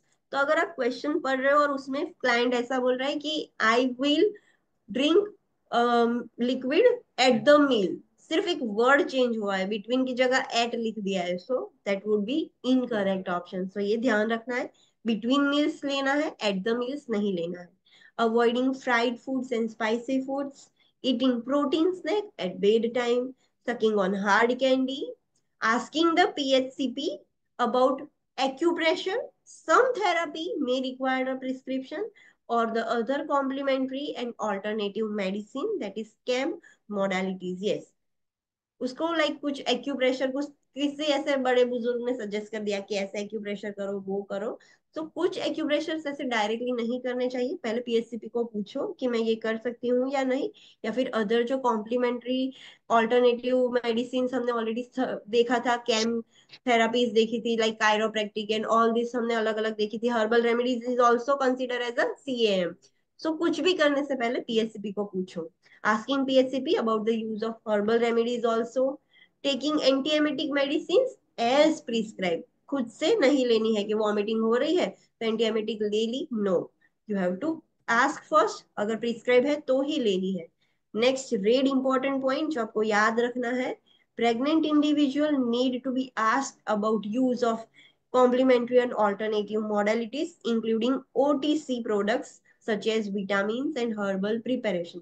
जो भी प्रेग्नेंट वीमेन है, प्रेग्नेंट मदर है, उसको आपको पूछना है कि आप कोई भी कॉम्प्लीमेंट्री ऑल्टरनेटिव मॉडलिटीज ले रहे हो, यूज कर रहे हो, कोई भी OTC drugs like vitamin, prescription is not required, calcium और B12 उसको कुछ लेना है तो वो खुद से ले सकते हैं, ओटीसी है ये सारे विटामिन और हर्बल प्रिपरेशन। तो आपको पूछना है कि ये सब आप ले रहे हो, आपको ध्यान रखना है, अगर ले रहे हैं तो उनको एडवाइस करना है कि don't take all this things while you are pregnant, ऐसे डायरेक्टली मत लो इन प्रेगनेंसी। तो ये सब आपको पूछना पड़ेगा फीमेल को। Then next is syncope. What is that? Syncope मतलब पेंटिंग। फेंट हो जाना, चक्कर खा के गिर जाना। तो सिंकोप होता रहता है फीमेल को during pregnancy. So it usually occurs in first trimester. Supine hypotension occurs particularly in second and third trimester. First trimester में सुपाइन हाइपोटेंशन होगा, फर्स्ट ट्राइमेस्टर में सुपाइन हाइपोटेंशन होता है? नो। नहीं, सुपाइन हाइपोटेंशन नहीं होता है। सुपाइन हाइपोटेंशन की वजह से पेशेंट चक्कर खा के गिर जाएगा बिकॉज ब्लड प्रेशर लो हुआ है। बट फर्स्ट ट्राइमेस्टर में सिंकोप होता है। सिंकोप मतलब ये बॉडी में जो चेंजेस हो रहे हैं, ये सब बॉडी उसको एडजस्ट करने का ट्राई कर रही है, उसकी वजह से उसको सिंकोप हुआ है। बट सुपाइन हाइपोटेंशन सेकेंड और थर्ड ट्राइमेस्टर में होगा बिकॉज यूट्रस एनलार्ज होके कंप्रेस कर रहा है और उसकी वजह से हाइपोटेंशन हो गया, तो ऑब्वियसली पेशेंट चक्कर खा के गिर सकता है। सो सुपाइन हाइपोटेंशन सेकेंड और थर्ड ट्राइमेस्टर में होगा, but syncope normally usually without supine hypotension first trimester में होगा। It may be triggered hormonally. क्यों होता है सिंकोप फर्स्ट ट्राइमेस्टर में? जो हमने देखा, तो हार्मोन की वजह से और caused by increase blood volume, anaemia, fatigue, sudden position changes and second और थर्ड ट्राइमेस्टर में सुपाइन सोने की वजह से। तो दिस कुड बी रीजन जिसकी वजह से मदर चक्कर खा के गिर सकती है। इंटरवेंशन क्या करना है? आप मदर को क्या बोलोगे? Sitting with feet elevated. Mother को बोलना है कि आपको बैठना है, फीट एलिवेट रख के बैठना है। लाइक आप एक चेयर में बैठे हो तो आपके फीट ऐसे लटका के नहीं रखने हैं, सामने की चेयर में एलिवेट करके बैठ जाओ। Risk for falls, teach to change position slowly. Yes, mother ऐसे सडनली पोजिशन चेंज कर देगी, उसके अंदर ऑलरेडी सर्क्यूलेटिंग वॉल्यूम इंक्रीज हो गया है, बस सब सारी सिस्टम हिल गई है। सो ऐसे सडनली पोजिशन चेंज करेगी, so it could like happen कि हाइपोटेंशन हो जाए, पोस्टुरल हाइपोटेंशन हो जाए। सो मदर को बोलना है कि पोजीशन एकदम स्लोली चेंज करे। And the red important point that you have to remember is the nurse needs to instruct the pregnant individual to avoid lying in supine position, particularly in second and third trimester। आपको वो mother को सिखाना होगा कि second trimester और third trimester में आप सोते वक्त सुपाइन पोजीशन में नहीं सो सकते, सीधा नहीं सोना है। क्यों नहीं सो सकते? The supine position places the individual eight risk for supine hypotension. Hypotension होता है, सुपाइन हाइपोटेंशन होता है सुपाइन सोने की वजह से, इसीलिए नहीं सोना है। And why it happens? The rationale is which occurs as a result of pressure of the uterus on the inferior vena cava। So it is so important, आपको मदर को बोलना होगा कि आप स्ट्रेट नहीं सो सकते, इंस्टेड ऑफ दैट कौन सी position में सोना है? Left left plate. Lateral. Yes, जिससे सर्कुलेशन इंप्रूव होगा। तो ये खास याद रखना है, मदर को आपको इंस्ट्रक्ट करना होगा। Next is urinary urgency and frequency, जो ऑल्सो एक डिस्कम्फर्ट है, प्रेगनेंसी में होता है। So it usually occurs in first and third trimester. Urinary urgency and frequency first and third trimester में होता है। क्यों होता है? It is caused by the pressure of the uterus on the bladder. Pressure बहुत हो गया है यूट्रस का ब्लैडर पर, इसलिए यूरिन निकल जा रहा है। तो इंटरवेंशंस क्या करोगे? तो drinking no less than 2000 ml of fluid during the day.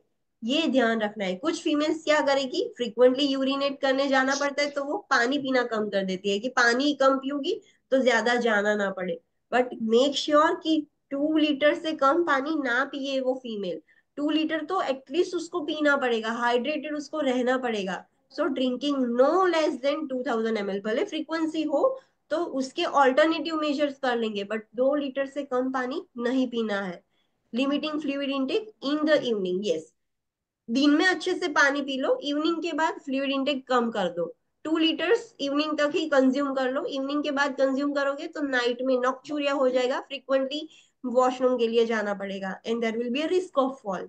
Limiting intake of natural diuretics such as coffee, tea, watermelon, lemon. जो ये सारे जो चीजें हैं, कॉफी, टी, वाटरमेलन, लेमन, ये नेचुरल डायूरेटिक्स है, उससे यूरिन प्रोडक्शन इंक्रीज हो जाता है। तो मदर को बोल सकते हो कि ये सारी चीजें लिमिट कर दो, कम कर दो। Voiding at regular intervals, yes, ऐसा ना हो कि अर्जेंसी हो जाएगी, लाइक मदर को ऐसे ना स्ट्रॉन्ग अर्ज हो जाएगी कि जाते जाते इनकॉन्टिनेंस हो जाए। सो मदर को क्या बोलना है कि रेगुलर इंटरवल, हर घंटे में वॉइड करके आओ, तो ये प्रॉब्लम ही ना हो और आपको रश करके ना जाना पड़े जिसकी वजह से आप गिर जाओ।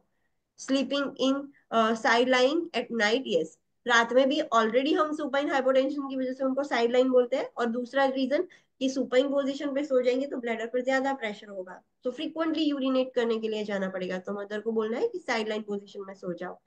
Wearing perineal pads if necessary, yes, sometimes होता है कि लीक हो जाता है यूरिन, इनकॉन्टिनेंस हो जाता है, सो मदर को आप बोल सकते हो कि पैड्स पहनो, सो थोड़ा कंफर्टेबल लगे, कपड़े गीले ना हो जाए।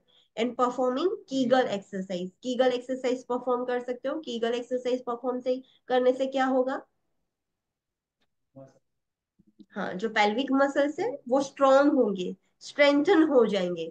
सो यूरिन एटलीस्ट टेम्पररी तक होल्ड कर पाएंगे, जब तक वो वॉशरूम के लिए जाते हैं धीरे धीरे, तो तब तक स्पिंचर्स खुल ना जाए और इनकॉन्टिनेंस ना हो जाए। सो कीगल एक्सरसाइज कर सकती है मदर, ऐसा आप बोल सकते हो। Understood? Yes. Okay. Next is breast tenderness during pregnancy. Breast भी एकदम टेंडर हो जाता है। So it can occur in the first through third trimester, मतलब पहले से लेके तीसरे तक पूरी प्रेगनेंसी 9 मंथ्स पर ब्रेस्ट टेंडर ही रहेंगे। ऐसा नहीं कि फर्स्ट में होगा थर्ड में होगा या सेकेंड में होगा थर्ड में होगा, it is not like that, first से लेके थर्ड तक होता है। It is caused by increase level of oestrogen and progesterone. क्यों होता है वो ऑलरेडी हमने देखा, एस्ट्रोजन एंड प्रोजेस्टेरोन की वजह से। सो इंटरवेंशन आप क्या कर सकते हो, मदर को क्या एडवाइस करोगे? सो वियरिंग अ सपोर्टिव ब्रा, कि जिससे टेंडरनेस में थोड़ा कंफर्ट हो, and avoiding the use of soap on the nipples and areolar area to prevent drying of skin, yes, mother को बोलना है कि सोप यूज नहीं करना है एरियोला पर या निपल्स पर, जिसकी वजह से क्या होगा, ड्राई हो जाएगी स्किन और स्किन पीलिंग हो सकता है, इन्फेक्शन हो सकता है। So we have to tell them to avoid the soap.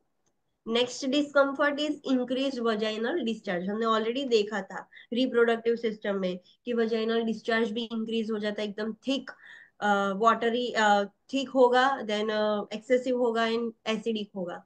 सो वो एक डिस्कम्फर्ट है, फीमेल को अच्छा नहीं लगेगा। सो उसके लिए वो क्या होता है, so it can occur in the first through third trimester, पूरे तीनों के तीन ट्राइमेस्टर में होता है। It is caused by hypertrophy and thickening of vaginal mucosa and increased mucus production.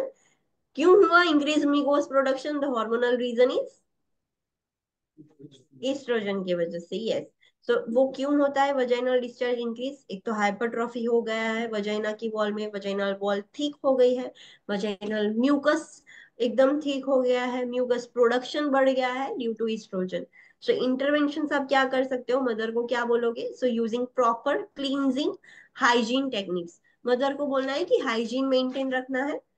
Wearing a cotton underwear, because other material की पहनेगी तो वो गीला ही रहेगा, एंड जहां पर भी वेट होगा, ड्राई नहीं होगा, तो वहां पर बैक्टीरियल ग्रोथ बढ़ जाएगा। तो मदर को बोलना है कि कॉटन अंडरवियर यूज करें। Avoiding douching, what is that? Douching avoid करना मतलब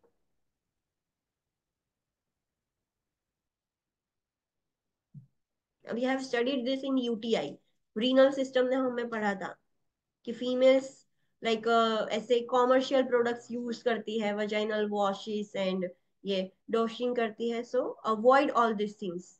what is this?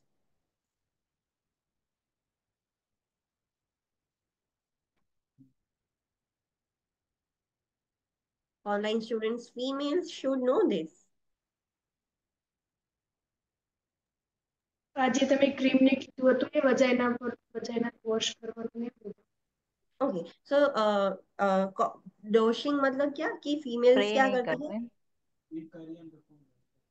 No no no, जैसे हम लाइक वाटर इंसर्ट करके बाहर निकालते हैं, तो to clean the vagina certain females practise this thing, कि देर इज अ लाइक जो हम क्या बोलते हैं कि ड्रॉपर कैसा होता है वैसा एक होता है जो बेबी में से नोज में से हम म्यूकस निकालने के लिए यूज करते हैं, वैसा होता है। तो उसमें से वजाइना में पानी इंसर्ट करना है, फिर वो वाटर ऑटोमेटिक बाहर निकल जाएगा। सो फ्रीक्वेंटली ऐसे वजाइना वॉश करने की वजह से उसका जो एनवायरनमेंट है वो डिस्टर्ब हो जाता है, एसिडिक एनवायरनमेंट डिस्टर्ब हो जाता है, और उसकी वजह से फीमेल को इन्फेक्शन हो सकता है। So we have to tell them कि डॉशिंग नहीं करना है, वजाइना वॉश नहीं करना है। ऐसे जो कॉमर्शियल प्रोडक्ट्स आते हैं वी वॉश करके, ये वजाइनल वॉशेस क्रीम्स, ये कुछ भी अप्लाई नहीं करना है। दिस इज नेचुरल, वो प्रोटेक्टिव मेजर के लिए नेचुरली हो रहा है, so आपको उसको वॉश आउट नहीं करना है। You can also search it on Google कि व्हाट इज वजाइनल डोशिंग की, सिर्फ ये स्पेलिंग लिखकर भी आप देख सकते हो कि एक्चुअली वो क्या है। Consulting the PHCP if infection is suspected, अगर मदर को लगता है कि इंफेक्शन हुआ है, फ्रीक्वेंटली ईचिंग हो रहा है, यूरिनेशन के वक्त बर्निंग हो रहा है, उसको लग रहा है कि इंफेक्शन है, तो तुरंत ही पीएचसीपी को कंसल्ट करना होगा, रिपोर्ट करना होगा। So this are the interventions for increase vaginal discharge. Next thing is nasal stiffness. Nasal stiffness भी थ्रू आउट द प्रेगनेंसी रहती है, it occurs from first through third trimester. It results from increased estrogen, which causes edema of the nasal tissue and dryness and mucus production. So estrogen बढ़ गया, उसकी वजह से पूरा जो नेसल टिश्यूज है वो एडिमेटस हो गए, ड्राई आउट हो गए, म्यूकस प्रोडक्शन हो गया। सो मदर को पूरी प्रेगनेंसी में ऐसे नोज स्टिफ हो गया है वैसा लगेगा। सो इंटरवेंशन क्या कर सकते हो आप, मदर को क्या बोलोगे? Encouraging the use of humidifier. Humidifier use करना मतलब neb. Okay, neb we can consider. In short ऐसी एयर लेनी जो वाटर वाली हो, वाटर वाली हो, जिसमें ह्यूमिडी ह्यूमिडिफाइड एयर हो, बिकॉज ड्राई हो गया है ऑलरेडी। ड्राई एयर डायरेक्ट, आपने देखा होगा कि पेशेंट को ऑक्सीजन देते हैं तो हम वो जो कंटेनर होता है उसमें पानी भरते हैं, डायरेक्ट क्यों नहीं देते ऑक्सीजन? क्योंकि ड्राई एयर थी। हाँ, ड्राई एयर जाएगी तो और इरिटेशन हो जाएगा। सो पानी वाला करके दोगे आप, ह्यूमिडिफाई करके दोगे तो उससे ड्राइनेस कम होगी। सो ऑलरेडी ड्राई हो गया है, सो हमें एनकरेज करना है कि घर में ह्यूमिडिफायर यूज करो, कि जो भी एयर है उसमें पानी प्रेजेंट होगा तो ड्राइनेस कम होगी, सिम्टम्स रिलीव होंगे। Avoiding the use of nasal स्प्रेस और एंटीहिस्टामाइंस। यस, नाक बंद हो जाए तो आपने देखा होगा कि ऐसे स्प्रेज आता है, कोई नाम बताएगा? कोई एक spray that is so famous? Otrivin. Otrivin, yes, Otrivin, yes. So these are the nasal sprays जो एंटीहिस्टामाइन होता है, यूज करने की वजह से नाक खुल जाएंगे, बट ये सब यूज नहीं करना है, this are medications. So avoid the use of nasal sprays और antihistamine. The PHCP should be consulted before their use. Yes, आपको अगर यूज करना है ऑट्रिविन और ये सारे nasal sprays जिसमें मेडिकेशंस होती है, तो पहले PHCP को कंसल्ट करना होगा कि कैन आई यूज दिस। अगर आपको नहीं ये सब कंसल्ट करना, वो नहीं यूज करना, तो what is the best way? Normal saline nose drops and sprays may be acceptable. Yes, क्या कर सकते हो? नॉर्मल सलाइन मतलब सिर्फ पानी है, पानी को ऐसे ड्रॉप्स, एक बॉटल होती है उसमें, या फिर ड्रॉपर की वजह से, ड्रॉपर के हेल्प से भी सिर्फ पानी ऐसे आप नोज में डाल दोगे तो उससे भी कंफर्ट हो जाएगा। या फिर स्प्रेज ऐसे यूज करना है जिसमें कोई मेडिसिन नहीं है, सिर्फ नॉर्मल सलाइन है, सिंपल पानी है और कुछ नहीं है, सो उससे भी हो सकता है। And the another third thing, जो हाउस होल्ड रेमेडी हम बोलते हैं कि वाटर होगा, वाटर के अंदर थोड़ा सॉल्ट डाल देंगे, और वो वाला जो पानी है सॉल्टेड वाटर वाला पानी, वो भी आप नोज में लगा सकते हो। So this are not medications, उससे भी मदर को रिलीफ हो जाएगी। बट मेडिसिन वाला स्प्रे यूज करना है तो पीएससीपी को कंसल्ट करना पड़ेगा, डायरेक्टली फीमेल यूज नहीं कर सकती। Understood? Next is fatigue. So fatigue, it is usually occurs from first to third trimester. First से लेके थर्ड ट्राइमेस्टर तक मदर फटीग ही रहेगी। Usually results from hormonal changes, hormonal changes की वजह से फटीग होता है मदर को। अरेंजिंग फ्रीक इंटरवेंशन क्या करोगे? So arranging frequent rest periods throughout the day. Mother को बोलना है कि आप इजीली थक जाओगे, you will experience fatigue so easily. तो क्या करना है? थोड़ा काम करके लाइक रेस्ट लेना है, फिर थोड़ा काम करोगे, रेस्ट। सो फ्रीक्वेंट रेस्ट पीरियड्स आपको पूरे दिन में लेते रहना है। Using correct posture and body mechanics. एक तो पोस्चर उसका इम्बैलेंस हो गया है, तो उसकी वजह से भी बैक एक होगा, थक जाएगी मदर। सो मदर को बोलना है कि करेक्ट पोस्चर यूज करना है, जितना हो सके उतना आप सपोर्ट लो, अच्छा बॉडी मैकेनिक्स यूज करो, जैसे तैसे मत बैठो। Obtaining regular exercise, yes, physical activity रखनी है। हमने देखा था कि वॉकिंग है, that is good physical activity, जिससे फटीग और स्ट्रेस भी कम होगा। सो उसको बोलना है कि ऐसा नहीं कि कंप्लीट बेड रेस्ट ही कर कर करो, फटीग हो रहा है तो थोड़ी एक्सरसाइज भी करते रहो, रेगुलर एक्सरसाइज भी अच्छी है। Performing muscle relaxation and strengthening exercise for the legs and hip joints. Mother को क्या बोल सकते हो? आप ऐसे बैठ के लेग्स की एक्सरसाइज, हिप्स की एक्सरसाइज बैठ कर ऐसे कर सकते हो आप, मसल रिलैक्सेशन की एक्सरसाइज, स्ट्रेचिंग और वैसा सब। Avoiding eating and drinking foods that containing stimulants throughout the pregnancy, yes. ऐसे फूड्स नहीं लेने हैं जो हम स्टिम्युलेंट्स फूड बोलते हैं, कि जो हमारी सिस्टम स्टिम्युलेट करती है, कैफीन वाला फूड इन शॉर्ट। सो ऐसे फूड्स, ऐसे ड्रिंक्स हमको अवॉइड करने हैं पूरे प्रेगनेंसी में। Eating a well balanced diet to prevent anaemia. Anaemia की वजह से भी फटीग होगा, अनीमिया तो होगा ही मदर को during pregnancy, physiological anaemia. So mother को बोलना है कि वेल बैलेंस्ड डाइट लेना है, कि जितना हो सके आप अनीमिया को कोप अप कर सको, आयरन रिच डाइट लेना है। तो दिस आर द इंटरवेंशंस आप मदर को बोल सकते हो। Next is ankle oedema. Ankle oedema भी कब होगा? Second trimester and third trimester में होगा, फर्स्ट ट्राइमेस्टर में उतना भी नहीं होगा। क्यों होता है ankle oedema?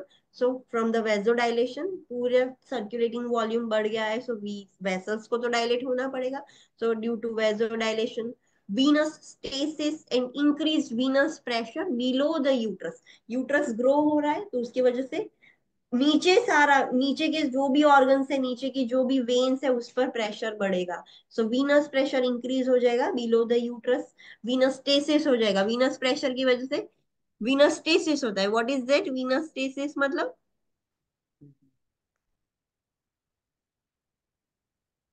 Blood vein pooling. Narrow हो जाएगी। नो, वीनस स्टेसिस मतलब venous blood flow stay like Okay. Stabilise हो जाएगा, ब्लड पूलिंग हो जाएगा। सो ये सारे रीजन की वजह से फीमेल को एंकल एडिमा होता है। नीचे लेग्स में ब्लड वैसे का वैसा ही है। अगर वीनस स्टेसिस हो जाएगा तो उससे किसका रिस्क बढ़ता है? डीवीटी। DVT, thrombus formation. जहां पर भी ब्लड पूलिंग होगा वो सेडिमेंट होके थ्रोम्बस बना सकता है। सो एंकल एडिमा ये रीजन की वजह से होता है। तो इंटरवेंशंस क्या करोगे आप? So elevating legs at least twice a day when resting. Mother को बोलना है कि जब भी आप रेस्ट कर रहे हो तो लेग्स एलिवेट करने हैं। कैसे एलिवेट? चेयर पर बैठ के ऐसे एलिवेट नहीं, सो रहे हो तो एलिवेट करने हैं above the level of heart, की वीनस रिटर्न हो। तो दिन में 2 बार एटलीस्ट तो ऐसा करना है कि जब भी आप ऐसे बेड पर सो रहे हो तो लेग्स एलिवेट कर दो। Sleeping in a sideline position, कि जिसकी वजह से वीनस, इंफीरियर वीना केवा और वीनस कंप्रेशन ना हो, तो साइडलाइन पोजिशन में बोलना है। वियरिंग सपोर्टिव स्टॉकिंग्स और सपोर्ट होज। मदर को बोलना है कि जो स्टॉकिंग्स आते हैं वो पहनने हैं, स्टॉकिंग से blood circulation, Venus circulation promote होता है। अवॉइडिंग सिटिंग और standing in one position for longer periods. Mother को बोलना है कि लॉन्ग पीरियड से एक सिटिंग पोजीशन में नहीं बैठना है, बिकॉज उसकी वजह से लेग्स नीचे रहेंगे तो वीनस स्टेसिस, ब्लड पुल हो सकता है। या फिर स्टैंडिंग पोजीशन में भी लॉन्ग टाइम पर नहीं रहना है एक पोजीशन में। Drinking ample of amounts of fluid as allowed, जितना हो सके उतना फ्लूइड अच्छे से कंज्यूम करना है, जिससे सर्कुलेशन इंप्रूव होगा। बोलना है कि एम्पल अमाउंट ऑफ फ्लूइड लेना है, जितना अलाउ किया है। ऐसा भी नहीं कि बहुत एक्सेसिव ले ले, बट अच्छा अमाउंट ऑफ फ्लूइड ले, ना कम ना ज्यादा। Next is varicose veins. Varicose veins मतलब what is varicose veins? We have studied this in cardiovascular system, old students.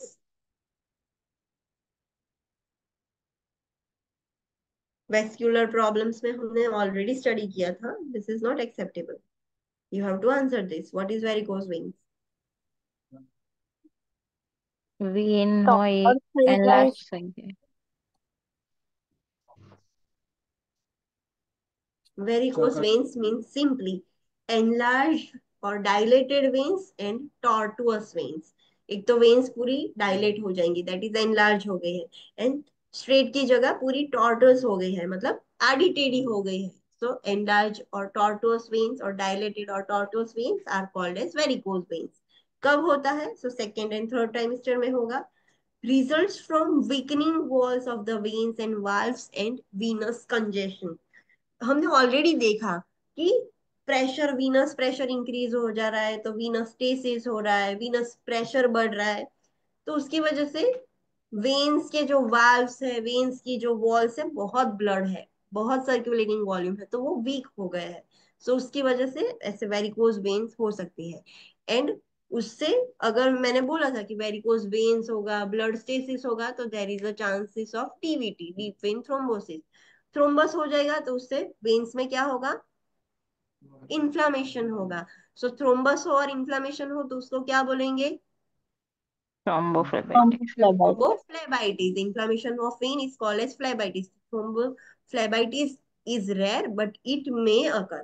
Normally नहीं होता है, बट हो भी सकता है, बिकॉज अगर ब्लड स्टेसिस हो गया तो मदर को हो जाएगा thrombophlebitis. So it is rare, but ऐसा नहीं कि नहीं होगा, हो सकता है मदर को.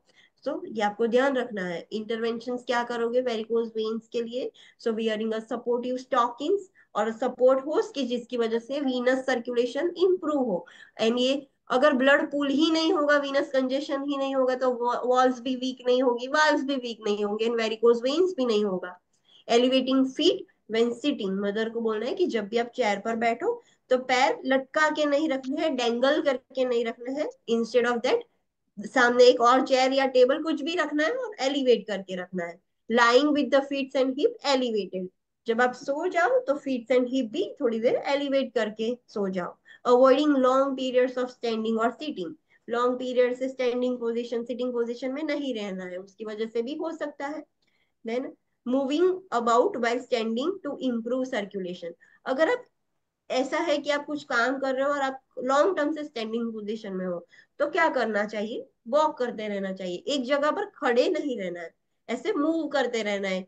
तो उससे भी सर्कुलेशन इंप्रूव होगा. एक ही जगह पर खड़े रहोगे सो वीनस स्टेसिस हो सकता है और वॉल्स वीक हो जाएगी. अवॉइडिंग लेग क्रॉसिंग, यस, उनको बोलना है कि बैठे हो कि कहीं पे भी है तो ऐसे लेग्स क्रॉस करके नहीं बैठना है. Avoiding constricting articles of clothing such as knee high stockings. उनको बोलना है कि जो लेग्स में ऐसे कंस्ट्रिक्टिव क्लोथिंग नहीं पहनना है. फॉर एग्जाम्पल स्टॉकिंग्स पहने है तो नी पर ऐसे बहुत टाइट है, तो ब्लड सर्कुलेशन इंप्रूव नहीं होगा. कुछ लेगिंग्स या जो भी उन्होंने पहना है तो कंस्ट्रिक्टिव नहीं होना चाहिए. Teaching leg exercise, leg exercise करते रहना चाहिए, तो उससे भी ब्लड सर्कुलेशन इंप्रूव होगा, venous circulation. Avoiding flying because of sitting position, yes, flying नहीं कर सकते. What in terms of flying मतलब? मदर फ्लाई नहीं कर Airplane. सकती. हाँ, No. एयरप्लेन्स में ट्रैवल नहीं कर Travel. सकती, बिकॉज एयरप्लेन में ट्रैवल करने की वजह से क्या होगा, बहुत देर तक बैठना पड़ता है लॉन्ग ट्रैवलिंग की वजह से. सो सिटिंग पोजीशन में लॉन्ग टाइम पर बैठी रहेगी, वहां पर तो एलिवेट भी नहीं कर सकती मदर लेग्स. सो उसकी वजह से वेरिकोज वेन्स का रिस्क बढ़ता है. So we have to teach them you can not fly because of long term sitting position. Next is headache. Headache is usually benign in first trimester. Benign मतलब headache first trimester में benign होता है. benign मतलब cancerous, non cancerous है benign का मतलब, but what is that? Be nice to so benign मतलब malignant और benign वाला benign है. ना। तो harmful नहीं है. ओके, हार्मफुल नहीं होगा. And another thing, first trimester में उसको कांस्टेंट होता रहेगा, लाइक डेली फीमेल को हेडेक होगा, सो it is benign in first trimester. But अगर सेकेंड ट्राइमेस्टर में भी उसको कंटिन्यूअसली डेली डेली हेडेक हो रहा है, थर्ड ट्राइमेस्टर में भी हो रहा है, तो फिर उसको फर्दर इन्वेस्टिगेशन करनी पड़ेगी। फर्स्ट ट्राइमेस्टर में वो बिनाइन होता है, हार्मफुल होता है, और डेली उसको हेडेक होगा, लाइक डेली हर रोज उठने के बाद उसको हेडेक होगा, but it is normal in first trimester only, may need further investigation if occurring in the second and third trimester। Second and third trimester में अगर एक दो बार हो रहा है तो that is fine, but benign हो रहा है, डेली उसको हेडेक हो रहा है in second and third trimester, तो फिर उसको पीएचसीपी को बताना पड़ेगा, इन्वेस्टिगेशन करनी पड़ेगी कि क्यों हो रहा है। अंडरस्टूड? यस और नो? Yes. हाँ। Yes. तो result from changes in blood volume and vascular tone, headache क्यों हो रहा है? एक तो ये सारे लाइक ब्लड वॉल्यूम चेंज हो रहा है, वेस्कुलर टोन चेंज हो रहा है, सो ये सारे फ्लक्चुएशंस की वजह से उसको हेडेक हो रहा है फीमेल को। इंटरवेंशंस क्या करनी है? तो मदर को बोलना है कि चेंज योर पोजिशन स्लोली, ऐसे सडन पोजिशन चेंजेस की वजह से पूरा सर्कुलेशन ऑल्टर हो जाएगा एंड हेडेक और वर्स हो जाएगा। Applying a cool cloth to the forehead और the base of neck, cool cloth ठंडा क्लोथ फोरहेड पर रखना है and the base of neck रखना है। ठंडी कोल्ड एप्लीकेशन से क्या होगा? वेसल्स पर क्या? Now कंस्ट्रिक्ट, constrict करते वेसल वैसे। कंस्ट्रिक्शन होगा एंड जो ब्लड सर्कुलेटिंग वॉल्यूम है वो थोड़ा लाइक कंट्रोल हो सकता है, तो थोड़ा रिलीफ होगा। सो मदर को बोलना है कि कूल क्लोथ फोरहेड पर या बेस ऑफ द नेक पीछे अप्लाई करें। Eating small salty snack, mother को बोलना है कि थोड़ा सॉल्टी स्नैक लेना है। अगर हाइपरटेंसिव होगी तो you have to make sure कि आप ऐसी एडवाइस नहीं दे सकते, बट अगर नॉर्मल है तो ये आप कर सकते हो। Using acetaminophen only if prescribe by the PHCP, ऐसा नहीं कि हेडेक हुआ तो लाओ एसिटामिनोफेन ले लो। What is acetaminophen new students? Miss Jennifer, Miss Shakshi, what is acetaminophen? Which drug? Paracetamol. Paracetamol, yes. So headache हो रहा है, so the mother cannot directly take paracetamol। अगर डॉक्टर ने प्रिस्क्राइब किया है कि हाँ पैरासीटामोल ले सकते हो तभी लेनी है, डायरेक्टली नहीं लेनी है। So this are the interventions for headache. Next कितनी है? It will not complete. Okay, so इतना ही रखते हैं आज के लिए। Let's do a quick revision. आज हमने क्या देखा?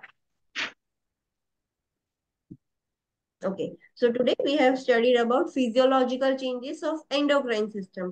endocrine system में क्या changes होंगे? normally सारे hormones increase Increase. हो, Race. सारे एंडोक्राइन ग्लैंड का फंक्शन इंक्रीज हो जाएगा, मेटाबॉलिक रेट बॉडी का इंक्रीज हो जाएगा, एंटीरियर पिट्यूटरी लोब इंक्रीज होके प्रोलैक्टिन सिक्रीट करेगा, बिकॉज लैक्टेशन के लिए वो जरूरी है। पोस्टीरियर पिट्यूटरी ग्लैंड थोड़ा एनलार्ज होके ऑक्सीटोसिन सिक्रीट करता रहेगा for uterine contraction. Thyroid gland भी एनलार्ज होके थायराइड हार्मोन्स भी एक्सेस हो जाएंगे, पैराथायराइड हार्मोन भी इंक्रीज हो जाएगा, उसकी साइज भी इंक्रीज हो जाएगी।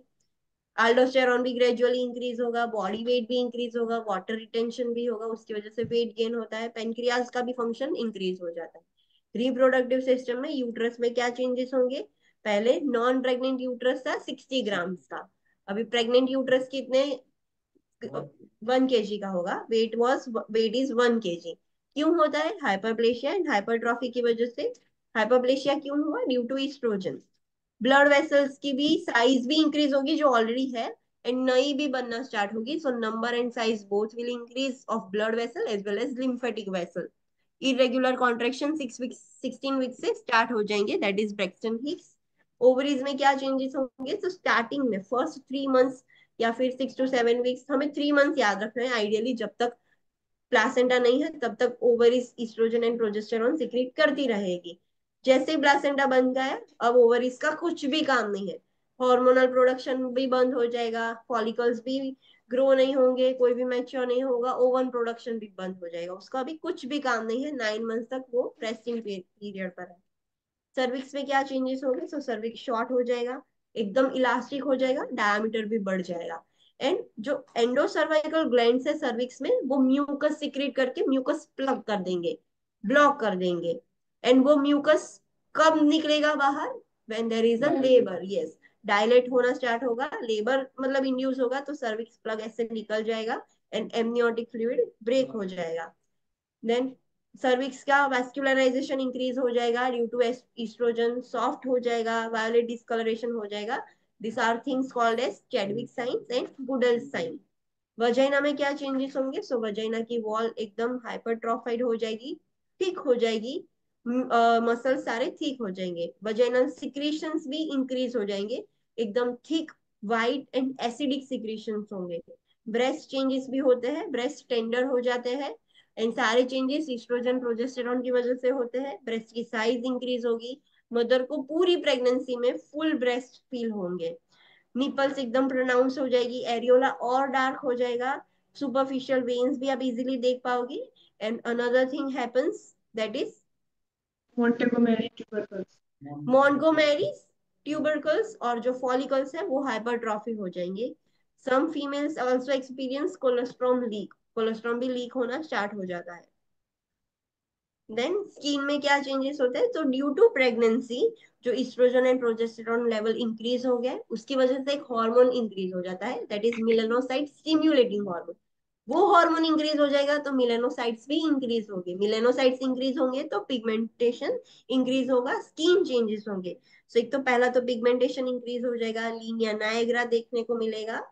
देन क्लोएज्मा देखने को मिलेगा, it is also called as melasma. Striae gravidarum देखने को मिलेगा, वेस्क्यूलर स्पाइडर नेवी देखने को मिलेगा, हेयर ग्रोथ इंक्रीज हो सकता है। एंड ये सारे जो स्किन और चेंजेस हो रहे हैं, कुछ फीमेल्स के लिए ये डिस्ट्रेसिंग होगा, बट ये सारे चेंजेस चाइल्ड बर्थ के बाद चले जाएंगे। ये आपको याद रखना है कि what is linea nigra, chloasma, striae gravidarum, spider nevi, vascular spider nevi, वो क्या है वो आपको पता होना चाहिए। देन मस्कुलोस्केलेटल सिस्टम में पूरी ये सेंटर ऑफ ग्रेविटी चेंज हो जाती है indirectly due to the hormone relaxin and progesterone. ये जो लंबोसेक्रल कर्व है एकदम प्रोमिनेंट हो जाएगी, मदर को बैक एक होगा, नमनेस वीकनेस होगा, वॉकिंग भी डिफिकल्ट हो जाएगा, और मदर का गेट कैसा हो जाएगा? वॉडलिंग गेट हो जाएगा। और वॉडलिंग गेट की वजह से मदर को फॉल रिस्क ज्यादा है। तो मदर को ऐसा बोलोगे कि हाँ अभी बेड रेस्ट करना है? नो, स्टिल उसको बोलना है कि वॉकिंग करते रहना है। वॉकिंग करने से क्या होगा? मस्कुलर एक्टिविटी भी अच्छी होगी, रेस्पिरेटरी एंड हार्ट रेट भी इंक्रीज होगा, स्लोली स्लोली वो अच्छे से कंपेंसेट कर पाएगा, और फटीग भी नहीं होगा, थोड़ा थोड़ा वॉकिंग करती रहेगी तो। रिलैक्सेशन, रिलैक्सिन हार्मोन की वजह से पेल्विक जॉइंट्स एकदम रिलैक्स हो जाएंगे, जिसकी वजह से जब डिलीवरी करनी हो तो अच्छे से वो एनलार्ज होके इंक्रीज हो सके। एब्डोमिनल वॉल भी एकदम स्ट्रेच हो जाती है ड्यूरिंग प्रेगनेंसी, बट उसकी टोन नहीं चली जाती, वो टोन अच्छी है, तभी तो वो कॉन्टेक्ट हो पाएगी फॉर द डिलीवरी। बट जैसे ही पोस्टमार्टम पीरियड में वो फिर से नॉर्मल हो जाती है, वो स्ट्रेच्ड वॉल नॉर्मल हो जाएगी। अम्बिलिकल जो होता है वो या तो फ्लैट हो जाएगा या तो प्रोट्रूड हो जाएगा। सो ड्यूरिंग प्रेगनेंसी पोस्टरल चेंजेस होते हैं बिकॉज यूट्रस ग्रो होके बाहर आ रहा है, सो बोनी पेल्विस पर ऐसे फॉरवर्ड पुल होगा। सो मदर को आपको बोलना है कि ऐसे मेजर्स लेना है कि जिसकी वजह से आपकी सेफ्टी भी मेंटेन रहे, करेक्ट पोस्चर भी रहे, तो आपको बैक एक ना हो, पीछे सपोर्ट लेके बैठना है, अच्छे से अच्छी चेयर में अच्छे से सो जाना है। So all this things could be done. Sensory changes में आईज में क्या होगा? तो जो कॉर्निया है उसमें एडिमा हो जाता है, सो कॉर्नियल एडिमा होगा। जो भी फीमेल्स लेंस पहनती है उनको ज्यादा डिस्कम्फर्ट होगा, so you can advise them कि प्रेगनेंसी में मत पहनो। ईयर्स में क्या होगा? Due to increase level of estrogen, eustachian tube है उसमें म्यूकस सिक्रीशन बढ़ जाएगा, सो मदर को ऐसे ब्लॉक फील होगा एंड उसको ऐसा लगेगा कि टेम्पररी हियरिंग लॉस हो गया है। देन साइकोलॉजिकल चेंजेस हमने देखे। So first change was एम्बिवलेंस। What is that? एम्बिवलेंस मतलब मिक्स्ड, हैप्पी और लो। हाँ, they are not sure whether they are happy that the baby is coming or whether they are unhappy because roles change हो जाएंगे, responsibilities आएंगी, so there is ambivalence. Next psychological change, that is Acceptance. acceptance, fetus और pregnancy को accept करना। So during the 9 month of pregnancy specific developmental task होते हैं, ये सारे टास्क अगर फुलफिल हो जाएंगे तो वो अच्छे से पॉजिटिव पेरेंटल रोल एक्सेप्ट कर पाएंगे। अगर नहीं होंगे so there will be no any acceptance. तो हमने सारे रोल्स देखे कि पहले तो प्रेगनेंसी को एक्सेप्ट करना, पेरेंटिंग रोल को आइडेंटिफाई करना, पार्टनर के साथ रिलेशन सॉलिडिफाई करना, जो अनबॉर्न फीटस है या इन्फेंट है उसके साथ भी रिलेशन बिल्ड करना, एंड बर्थिंग एक्सपीरियंस के लिए प्रिपेयर होना। सो ये सब फुलफिल करना है। Next is next psychological change is emotional lability. Liability नहीं, liable is different, lability. What is that? हाँ, mood swings, specifically emotional swings होंगे। तो मदर को frequently extreme emotional states like एक बहुत हैप्पी है, बहुत क्राई कर रही है, सो इमोशनल स्टेट पूरा चेंज हो जाएगा। दिस इज नॉर्मल और एबनॉर्मल? Normal Not that. मुझे लगता है कि is abnormal. Completely normal throughout the pregnancy, but female को क्या लगता है कि दिस इज एबनॉर्मल। उसको लगेगा कि व्हाट इज दिस, मैं ये क्या कर रही हूँ। Next is body image changes. ये जो सारे फिजियोलॉजिकल चेंजेस हो रहे हैं उसकी वजह से बॉडी इमेज चेंज हो सकती है, and certain female will perceive this body change as a positive या पॉजिटिव नेगेटिव। और नेगेटिव। कुछ पॉजिटिवली लेगी, कुछ नेगेटिवली लेगी। Relationship with foetus. तो जो भी फीमेल होगी वो क्या कर, जैसे ही प्रेग्नेंट हो जाएगी वो डे ड्रीमिंग करना स्टार्ट कर देगी कि मैं ऐसा करूंगी, ऐसा करूंगी, being I will be a parent like this. So first phase में क्या होगा, पहले तो वो प्रेग्नेंट है ऐसा एक्सेप्ट करेगी। सेकेंड, वो एक्सेप्ट करेगी कि जो भी अंदर ग्रो हो रहा है वो कोई डिफरेंट पर्सन है और मुझे उसकी केयर करनी है, I have to nurture that person. And third, finally अभी रियलिस्टिक मैनर में वो प्रिपेयर हो जाएगी for the birth and for parenting, कि उसको पेरेंटिंग कैसे करना है। नेक्स्ट हमने देखा discomforts of pregnancy. So first discomfort was nausea and vomiting. कब होगा? Only in first trimester. Second and third trimester में नोजिया हो तो it indicate something is abnormal. First trimester में ही होता है। क्यों होता है? The reason is due to HCG। HCG. CP. Yes. So intervention आपको याद रखने हैं, एग्जाम में पूछ सकते हैं। लाइक ये क्वेश्चन कैसा था क्लिनिकल जजमेंट में, तो आपको इंटरवेंशन सारे पता होना चाहिए कि नोजिया वॉमिटिंग हो तो आप फीमेल को क्या एडवाइस कर सकते हो। Then what is the very important point?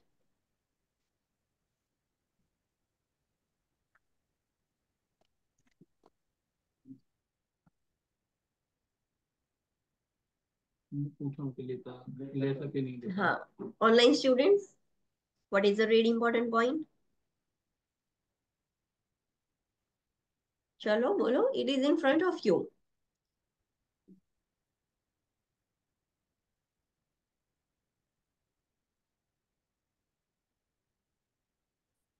What is this very important point? Pregnant mother હોય તો એને પૂછી લેવાનું કે કોઈ કોમ્પ્લિમેન્ટરી અથવા અલ્ટરનેટિવ મોડાલિસ્ટ को ओवर द काउंटर ड्रग लेता હોય तो।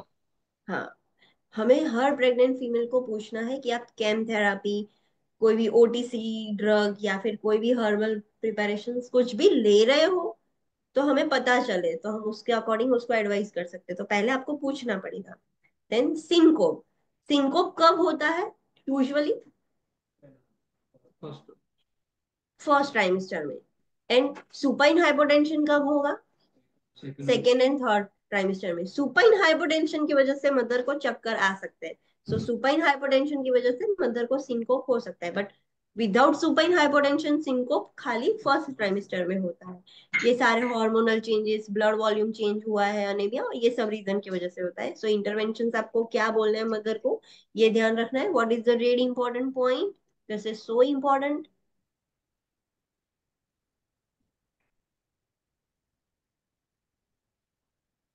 Line position supine why? Hypotension supine hypotension yes. Okay, online student, what is this really important point? પેશન્ટને ઇન્સ્ટ્રક્ટ કરવાનું કે અવોઇડ કરી સુપાઇન પોઝિશન ઇન સેકન્ડ અને થર્ડ ટ્રાઇમેસ્ટર, क्यों अवॉइड करना है? કેમ કે એનાથી સુપાઇન હાઇપોટેન્શન થશે। और सुबह हाइपोटेंशन होने का रैशनल क्या है? ઇન્ફિરિયર વેના કેવા કમ્પ્રેસ થશે એટલે। हाँ, सो मदर को आपको इंस्ट्रक्ट करना है कि सेकेंड ट्राइमेस्टर और थर्ड ट्राइमेस्टर में सीधा ना सो जाए, लेफ्ट लेटरल पोजीशन में ही सो जाए, अगर सीधा सो जाएगी तो उससे सुपाइन हाइपोटेंशन होता है। सुपाइन हाइपोटेंशन क्यों होता है? द रैशनल इज की इंफीरियर वीना केवा कंप्रेस हो जाता है due to the uterus, that's why supine नहीं सो जाना है। यूरिनरी अर्जेंसी एंड फ्रीक्वेंसी कब होता है? First and third time. First and third trimester. So intervention आपको याद रखना है कि मदर को आप क्या चीजें एडवाइस कर सकते हो। मेक श्योर कि मदर एटलीस्ट 2 लीटर वाटर तो ले, उससे कम नहीं लेना है। सो वो ध्यान रखना है। बाकी सारी चीजें आपने मदर को सिखानी होगी ये सब इन। Then next is breast tenderness. Breast tenderness कब होगा? यस, पूरे 9 मंथ तक, फर्स्ट से लेके थर्ड ट्राइमेस्टर तक होगा। इंटरवेंशंस क्या करोगे? सो इसमें दो ही है कि supportive bra and avoid the use of slow. Next is increase vaginal discharge. तो वो कब होगा online students? First and third trimester. First and third trimester, second trimester में नहीं होगा। नहीं, होगा होगा। फर्स्ट से लेके थर्ड ट्राइमेस्टर, और तीनों के 3 ट्राइमेस्टर में होगा, not only first and third. Remember this things. So वो हमें मदर को सिखाना होगा कि क्या क्या वो कर सकती है। डाउशिंग नहीं करना है, मेक श्योर। एंड अगर उसको लगता है कि इन्फेक्शन हो तो पीएचसीपी को बोलना है। Next is nasal stiffness. Nasal stiffness कब होगा? फर्स्ट एंड थर्ड ट्राइमेस्टर में। नहीं, through out. Through out the pregnancy, first से लेके थर्ड ट्राइमेस्टर तक होता है ड्यू टू द एस्ट्रोजन। सो क्या करना है? ह्यूमिडिफायर एयर घर में इंस्टॉल करना है या फिर ह्यूमिडिफाइड एयर लेनी है। मेडिकेशन वाले स्प्रेज यूज कर सकती है मदर, नो। पर मैं बोल रही हूँ कि वो यूज कर सकती है। हाँ, प्रिस्क्राइब हो तो वो तो यूज कर सकती है ना, प्रिस्क्राइब ना हो तो नहीं कर सकती, बट प्रिस्क्राइब हो, पूछा हो डॉक्टर को, डॉक्टर ने बोला है तो यूज कर सकती है। बट अगर उसको ऐसे डायरेक्टली करना है तो देर इज ऑल्टरनेटिव ऑप्शन कि नॉर्मल सैलाइन ड्रॉप्स डाल सकती है या फिर ऐसे स्प्रेज यूज कर सकती है। और मेडिकेटेड यूज करना हो तो पीएससीपी को पूछना पड़ेगा। फटीग कब होगा?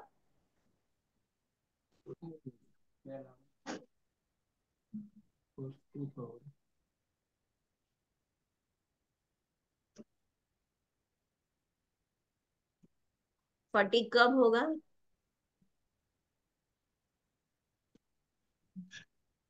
First through and out the third trimester. First and third trimester, not first through third. First trimester and third trimester में होगा। फर्स्ट ट्राइमेस्टर में अभी नया नया चेंजेस है। थर्ड ट्राइमेस्टर में बहुत ही लाइक एनलार्ज हो गया है, बहुत ही ज्यादा वर्कलोड है, that's why first and third trimester में होता है हार्मोनल चेंजेस की वजह से। तो वी हैव टू इंटरवेंशन आपको याद रखनी है कि फीमेल्स क्या चीजें कर सकती है। Heart, okay, heart burn skip हो गया है, okay, we will complete that tomorrow. Ankle oedema कब होगा online students? Second and second third third. Trimester.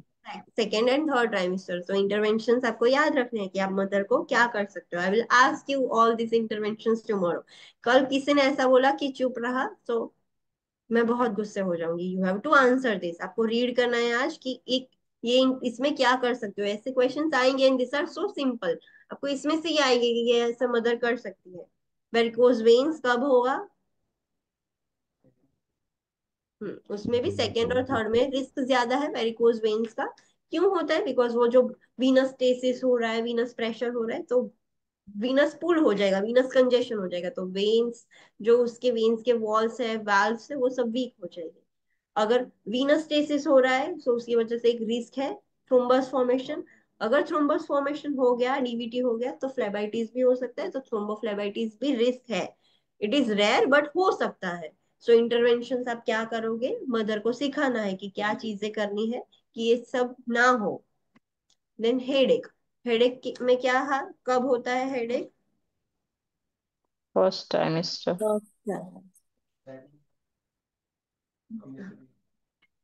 It is not benign in second and third trimester. ऐसा नहीं कि थर्ड और second और थर्ड ट्राइमेस्टर में मदर को हेडेक होगा ही नहीं कभी भी। Mother can experience, but benign वाला नहीं होगा, डेली नहीं होगा हेडेक। फर्स्ट ट्राइमेस्टर में अगर डेली हो रहा है तो दैट इज कंसिडरेबल, वो होगा। सेकेंड और थर्ड ट्राइमेस्टर में बिनाइन नहीं होगा, बट एक दो बार, एक आध बार एक्सपीरियंस कर सकती है मदर। ऐसा नहीं कि हेडेक होगा ही नहीं, बट अगर बिनाइन वाला हेडेक हो रहा है, रेगुलर हेडेक हो रहा है in second and third trimester, तो पीएचसीपी को दिखाना पड़ेगा, इन्वेस्टिगेट करना पड़ेगा कि क्यों हो रहा है, क्यों होता है। सो ये ब्लड वॉल्यूम चेंजेस हुआ है, वास्कुलर टोन चेंजेस हुआ है, तो इंटरवेंशन आपको मदर को सिखाना पड़ेगा कि क्या कर सकती है mother. Okay, this is all. Tomorrow we will complete that skipped heart burn वाला है, वो कल हम देख लेंगे, एक स्किप हो गया था। Any doubt till this? Hmm. Online students, okay, so you have to read all these interventions, आपको रीड करनी है, लॉजिकली सोचना है। एग्जाम में आपके सामने इंटरवेंशंस होगी, ऐसा नहीं है कि आपको ओरल सोचना, ओरली आपको ध्यान से देना है कि ऐसे अगर हेडेक हो तो क्या करना है, वेरिकोज वेन्स हो तो क्या करना है, ऐसा नहीं है। आपके सामने ऑप्शंस होंगे, but you have to identify कि ये ऑप्शन करेक्ट है ये ऑप्शन इनकरेक्ट है। वो कब पता चलेगा? जब आपने रीड किया होगा तब। सो कम after reading tomorrow, मैं I will ask you each and every intervention and सबको बोलनी है। Understood? Yes.